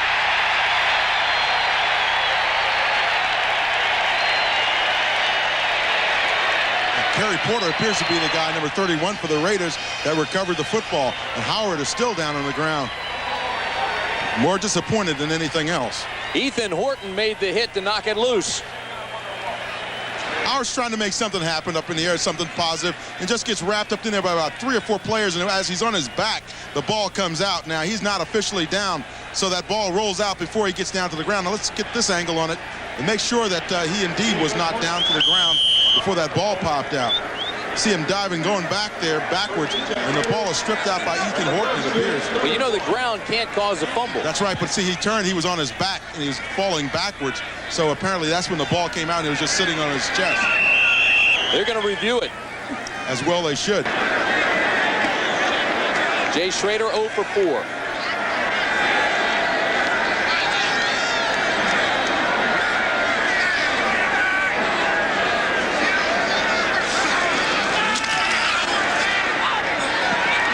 Intercepted. Barry Wilburn. So Schrader 0 for 5 now has an interception, and there's a flag. You're going to get a call from Mr. Tagliabue. I hope so. Rippon is going deep in the direction of Monk, and it's incomplete. Knocked down by Lionel Washington.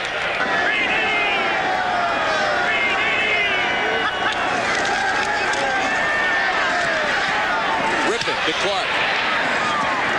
And Clark gets out of bounds at the 27-yard line. Tom Benson was the guy who chased him out. The receiver, though, trying to read the quarterback. Gain of 12, first down. Rippon goes to Monk. He's open and can't hold on. But there is a flag. He was working on Zeph Lee.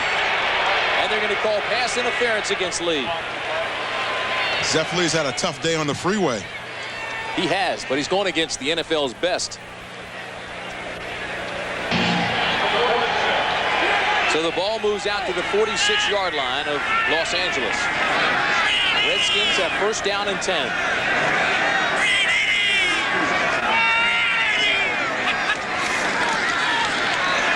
Rippon with time, throws it across the middle. It's intercepted by Benson. At midfield to the 43-yard line. Tom Benson with the interception. And Ricky Hundley came over and tipped the ball up, and that sets up the interception. Now watch, Hundley's going to be right in the middle of your screen. Watch the linebackers here. Watch Hundley right over here. Now watch him come across on the play and tip it up right there, and that allows Benson to make the interception. And Benson is very alert to pick that ball up and grab it. Now the Raiders had only 6 interceptions this year coming into today's ball game. Today they have 4, 3 against Rippon and 1 from Humphrey.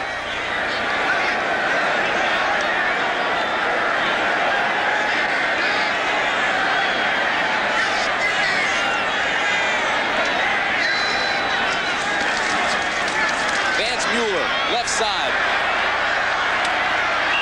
And he's tagged pretty good over there by Alvin Walton. Second down and 3. Schrader has yet to complete a pass. He did complete one to the Redskins secondary. This is Porter.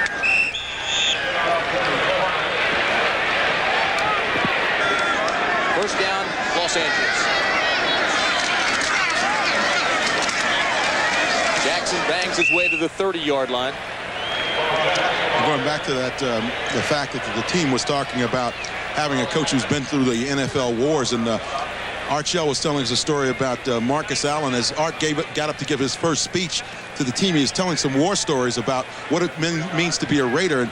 And Marcus Allen rose up and put his hand up and said, "Hey, Coach, these are great stories. Can you hold on to some of these? Don't tell us everything now. Save some to kind of space them out during the season as time goes by and as the need arises. Don't use all your good material at once." Said he was getting goosebumps. Hair was standing on end. 30 seconds to play, third period.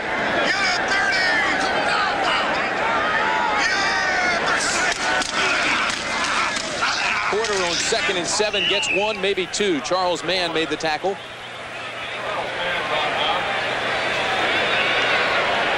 And Los Angeles trying to melt the clock, and they were not doing a very good job of that throughout the third period.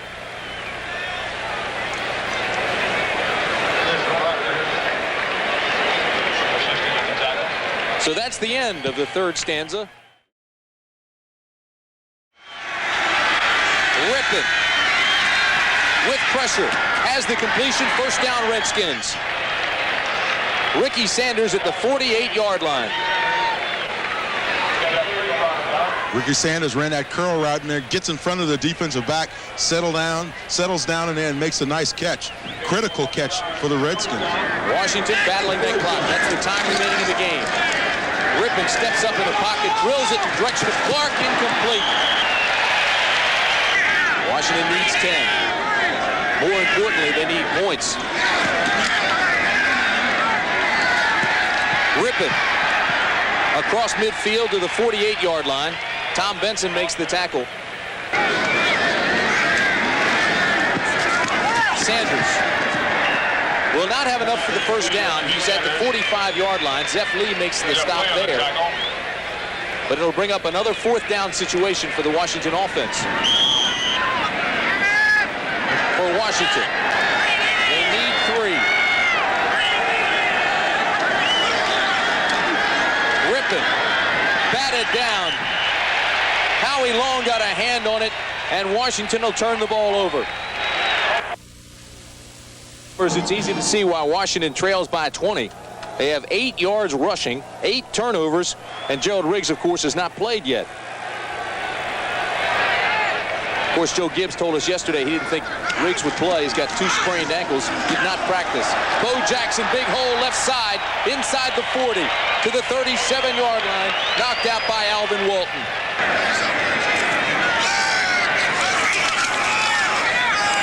This is Jackson again.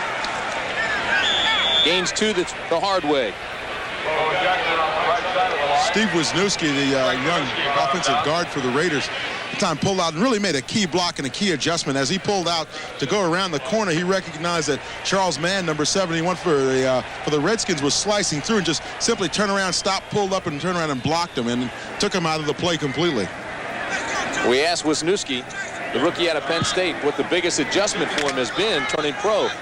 He says, well, the biggest thing is we played so many games. By now, we would have been in a bowl game at Penn State. Second down and 8.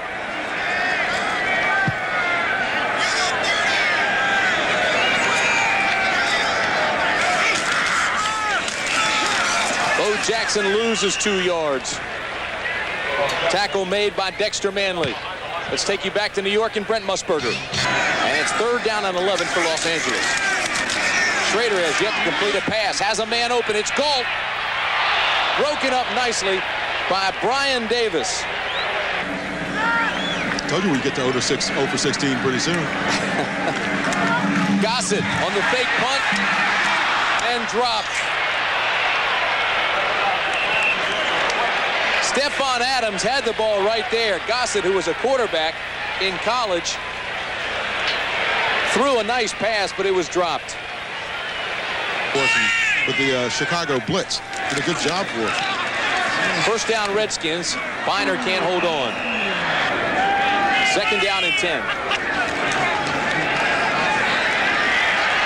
Redskins set up the screen. There's a flag down, but Biner has room. Across midfield to the 47-yard line. Rippon's got pressure from the outside. Decides to scramble and fumbles the ball, and Washington gets it back. Here we go. This is a rugby scrum. This ball's just going to keep moving down the field. Well, Simmons came over and just clocked Tom Benson. But that was a legal hit, I believe. It's again good pressure up front by the Raiders defensive line. Forces Rippon to run up in the pocket and then try to run out of the pocket. And Bill Pickell is really the guy that causes it because he reaches in and just slaps the ball away. Donnie Warren thinks that he's recovered the ball. Number 63 on the offense. That penalty is declined. Stay down. Raiders show man coverage. Rippon steps up in the pocket, goes for Clark's, got the completion at the 45-yard line. Joe Jacoby, the former right tackle who's playing on the left side now, is called for holding. Jacoby down from 330 pounds to 310. Look at that. 130 yards in penalties, and that's way too many. When you add that with the turnovers, you're probably looking at taking away maybe about 200 to 250 yards of offense away from your club. It brings up 3rd down and 30.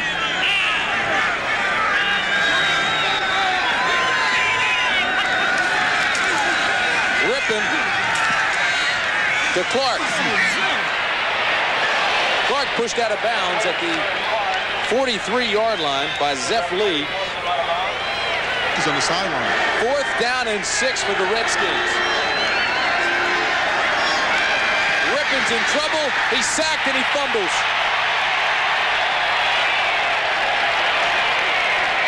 Greg Towson made the hit and knocked it loose. Really what has to happen with Rippon is when he starts running with the ball or pulls up in that pocket, he's got to tuck the ball away because he's just losing the ball too much when he gets sacked. Now watch Townsend. He's going to be coming from up on the top side of your, on the right side of your screen, comes around the block there, chases Rippon out of the pocket. Right there just knocks that ball out. Now one of the things he's doing is he's coming deep in order to make these sacks. So that means that your quarterback's got to step up inside, and if he decides to run, tuck that ball and then get out of there. That's the 5th sack on Rippon today. He's been sacked 12 times this year, and he's fumbled 10 times.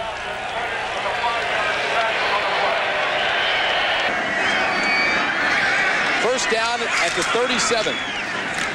Ball's loose, and the Redskins get it back. Steve Smith never had the handle on it. Manuski makes the recovery. We're trying to keep you updated on that Philadelphia-Denver score because if Philadelphia wins, that does help the Raiders, who trail Denver by 3 and still very much alive for a wild card.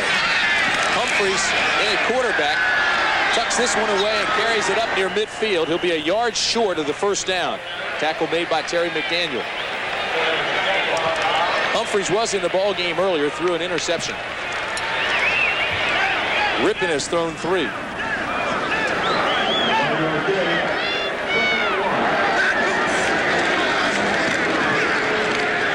With time, throws this completion. There's another flag. It's Flag Day in Los Angeles, and Sanders carries it down to the 44. Under Art Shell, their new coach. First down for Humphries. Backside pressure, and he's sacked. Again, it's Howie Long. We talk so much, Tim, about how those Raider linemen are running these games up in front. And that time they ran another game with Long coming around. Now, watch the games being run up here, the twist, that's what we call them. And Howie Long simply comes around and chases the quarterback around the backside of the play and makes the sack. You see him run up front, both sides now running these twists. Here comes Long around on that right offensive side and simply runs down Stan Humphries. But that's what they're doing. They're getting a good pass rush with only 4 guys, the 4 defensive linemen rushing the ball instead of sending linebackers. A loss of 5, 2nd and 15, and the Raiders come flying across the line of scrimmage. Let's see if Howie can blame it on somebody again. Let's see if he's going to point. Encroachment, number 75 on the defense, still 2nd down. They didn't get away with that one, Howie. 2nd down and 10. Humphries. And Clark can't hold on. He was open and couldn't hold on to the ball. 15 yards, 1 interception. 3rd and 10. Humphries is going deep to Clark. And it's incomplete. And it appeared that Clark stepped out of bounds, but I think there may be pass interference on the play too, though, because the officials down there saw a little contact down about the 10-yard line. But let's wait and see what the call is. They ruled it incomplete. They said he went out and came back in. We'll wait for the call from Red Cashin. The receiver went out of bounds. The penalty is the loss of a down. 4th down. 8:23 remaining in the ball game. It's 4th down and 10, and Washington obviously is going for it. Rippon now drops the ball. I'm sorry, correction, Humphries, and he gets it back. I don't want to be cruel, but the ball was knocked loose, and I immediately thought of Rippon.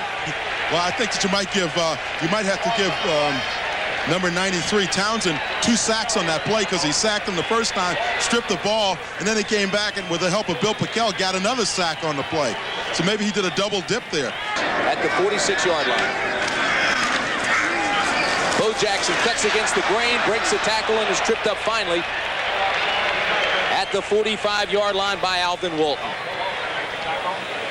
You know, one of the things I'm kind of surprised at, quite honestly, from the Raiders standpoint, is that they don't have their other people in the game again, and just letting them get some game time experience, because certainly they've got things well in hand, and now's an opportunity to give your second and third team people an opportunity to get in the game. How prophetic it was by Joe Gibbs yesterday as we sat and chatted with him, that he says, you know, Bo Jackson hadn't hit his stride yet, but he'll probably hit it tomorrow against us. And he has. Second down and 1 at the 45.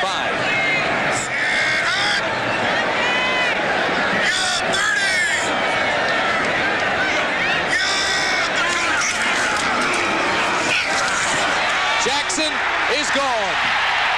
Say so long to Bo Jackson, but there is a flag.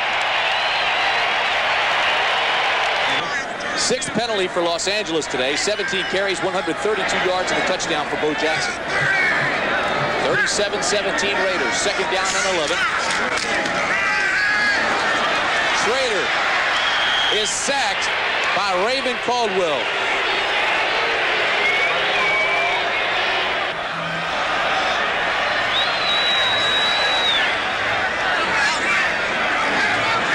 Tries to melt as much of the play clock as he can. It's down to 5. He snaps it at 2, and here comes Bo again. To the 46-yard line. Boy, he is special, isn't he? He really is. You know, the thing that I think he brings to the backfield of the Raiders is that explosion, that one guy you always need that can take it the distance on any given play. He was held to 79 yards on 20 carries last week by the Eagles, but he came in here today and has just exploded. You know, and watching a guy like George Brett, who was in the booth with us before, here's a great athlete, great baseball player, Brett, and yet when he talks about Bo Jackson, he does it with such admiration, almost like he's a fan of Bo's, as so many people are. Second down and 6 at the 46. This is Bo. Has the first down and goes out of bounds at the 39-yard line. Bo Jackson. And again, the band strikes up Bo Diddley. You know, it's interesting to watch this Raider club, though, you know, having dropped down into despair over the last couple of years, to see them coming back now with a new approach and a new attitude. And certainly it was very, you could taste that increasing in that desire to win when we came in here talking to players. They tell us how excited they were to get back into this thing now that Art Shell's their head coach.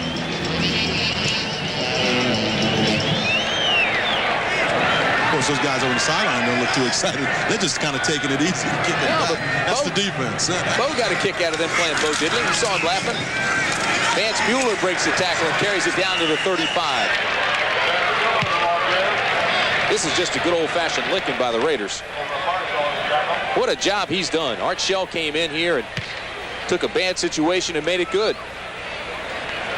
We talked at length to Art, too, about what he felt made him a good individual and a good coach, and he talked about his family upbringing and how difficult times were, but Dad always provided for him in a good family situation, and he felt that those values really helped him along as he became a professional and now a head coach in the National Football League. That Philadelphia final helps the Raiders now. They trailed Denver by only 2 games. Only John Madden's gotten off to a better start with the Raiders. He was 3-0. This is Vance Mueller, tackled by Dexter Manley. And I think it's interesting that Art Shell has yet to negotiate a new contract with Al Davis. Well, when Al made him the head coach, he specifically said that, Art, there's no pressure on you. I guess not because he hadn't given him the new deal. But he said there's no pressure on you. You just come in. I want you to get this team back on square and back on center. And certainly Art has done that.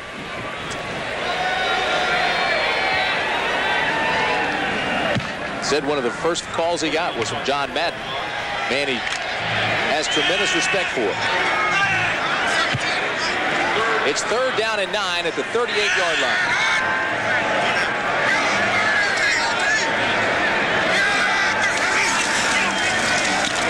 Schrader in trouble again, has the completion, his first of the game, and it's to Smith.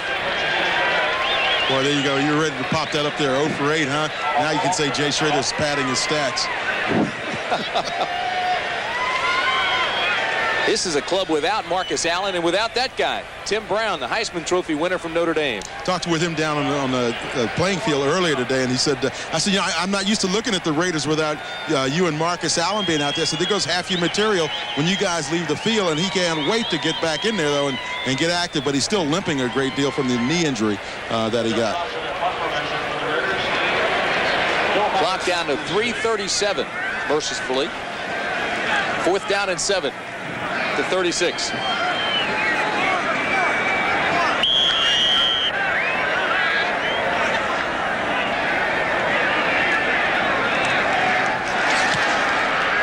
Gossett tries to pooch this one, puts it up high. It'll hit at the 4. There's a flag down, and it's a touchback. And they said when he grew up and went into the pros and he found himself doing it and he got caught, he says, now I realize how very wrong it was. Humphries on 1st down and 5, finds his tight end, Donnie Warren. Out to the 47-yard line. It'll be 1st down Redskins there. The tackle made by Tom Benson, a gain of 22. And to get back to Townsend, they said, you know, when you're in it, you don't realize the impact that you have sometimes on young people watching you. He says now with his children, he realizes now the impact he's got as a grown man. Humphries throws incomplete in the direction of Ernest Biner. Incomplete. Here's Brent Musburger. Brent. 2nd down and 10 for Humphries. Jimmy Johnson inside the 20 to the 15-yard line. Johnson, the rookie out of Howard, is finally tackled by Mike Haynes. Humphries got his offense in that hurry-up mode. They are taking a little bit too much time getting downfield, though. I suspect that they should have been lined up already. A gain of 34. Humphries goes for the corner to Monk. Incomplete. In the 2nd place and start looking at those wild card implications later on in the season. These games will be very important. 2nd and 10. Humphries to Sanders. Touchdown. Again, Sanders was working on Zeph Lee. And Humphries threw a strike. Said that Zeph Lee had a bad day at the freeway. Watch right in the middle of your screen. Ricky Sanders is going to beat him right to the post and get the touchdown. You see Stan Humphries places that ball out nicely. See how he fades it back there a little bit to let the receiver run back and get underneath of it. Zeph Lee just cannot cover Ricky Sanders. Zeph Lee might want to move back to offense. That's the 12th catch of the afternoon for Sanders. 15-yard touchdown. Chip Lowmiller comes on for the extra point.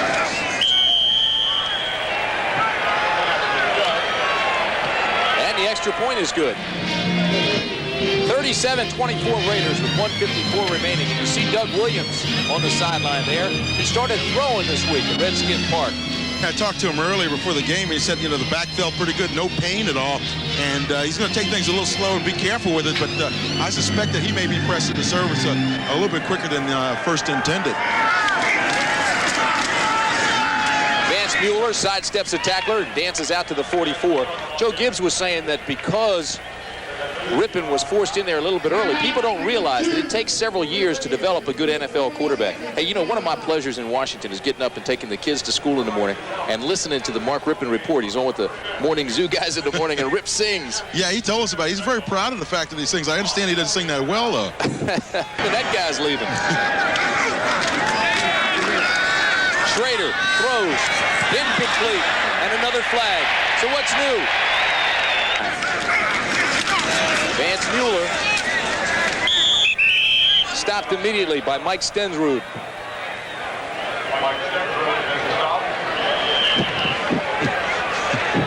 Friends of yours? I won't touch that one.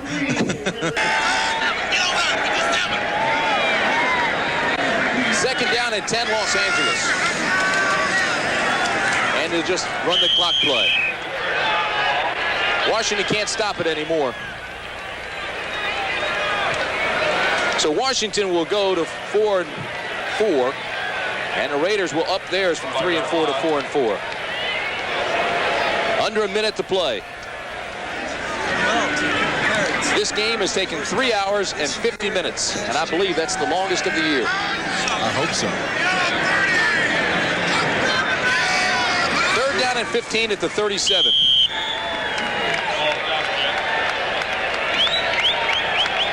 And that should be the last play of the game. They can't stop it. It's over.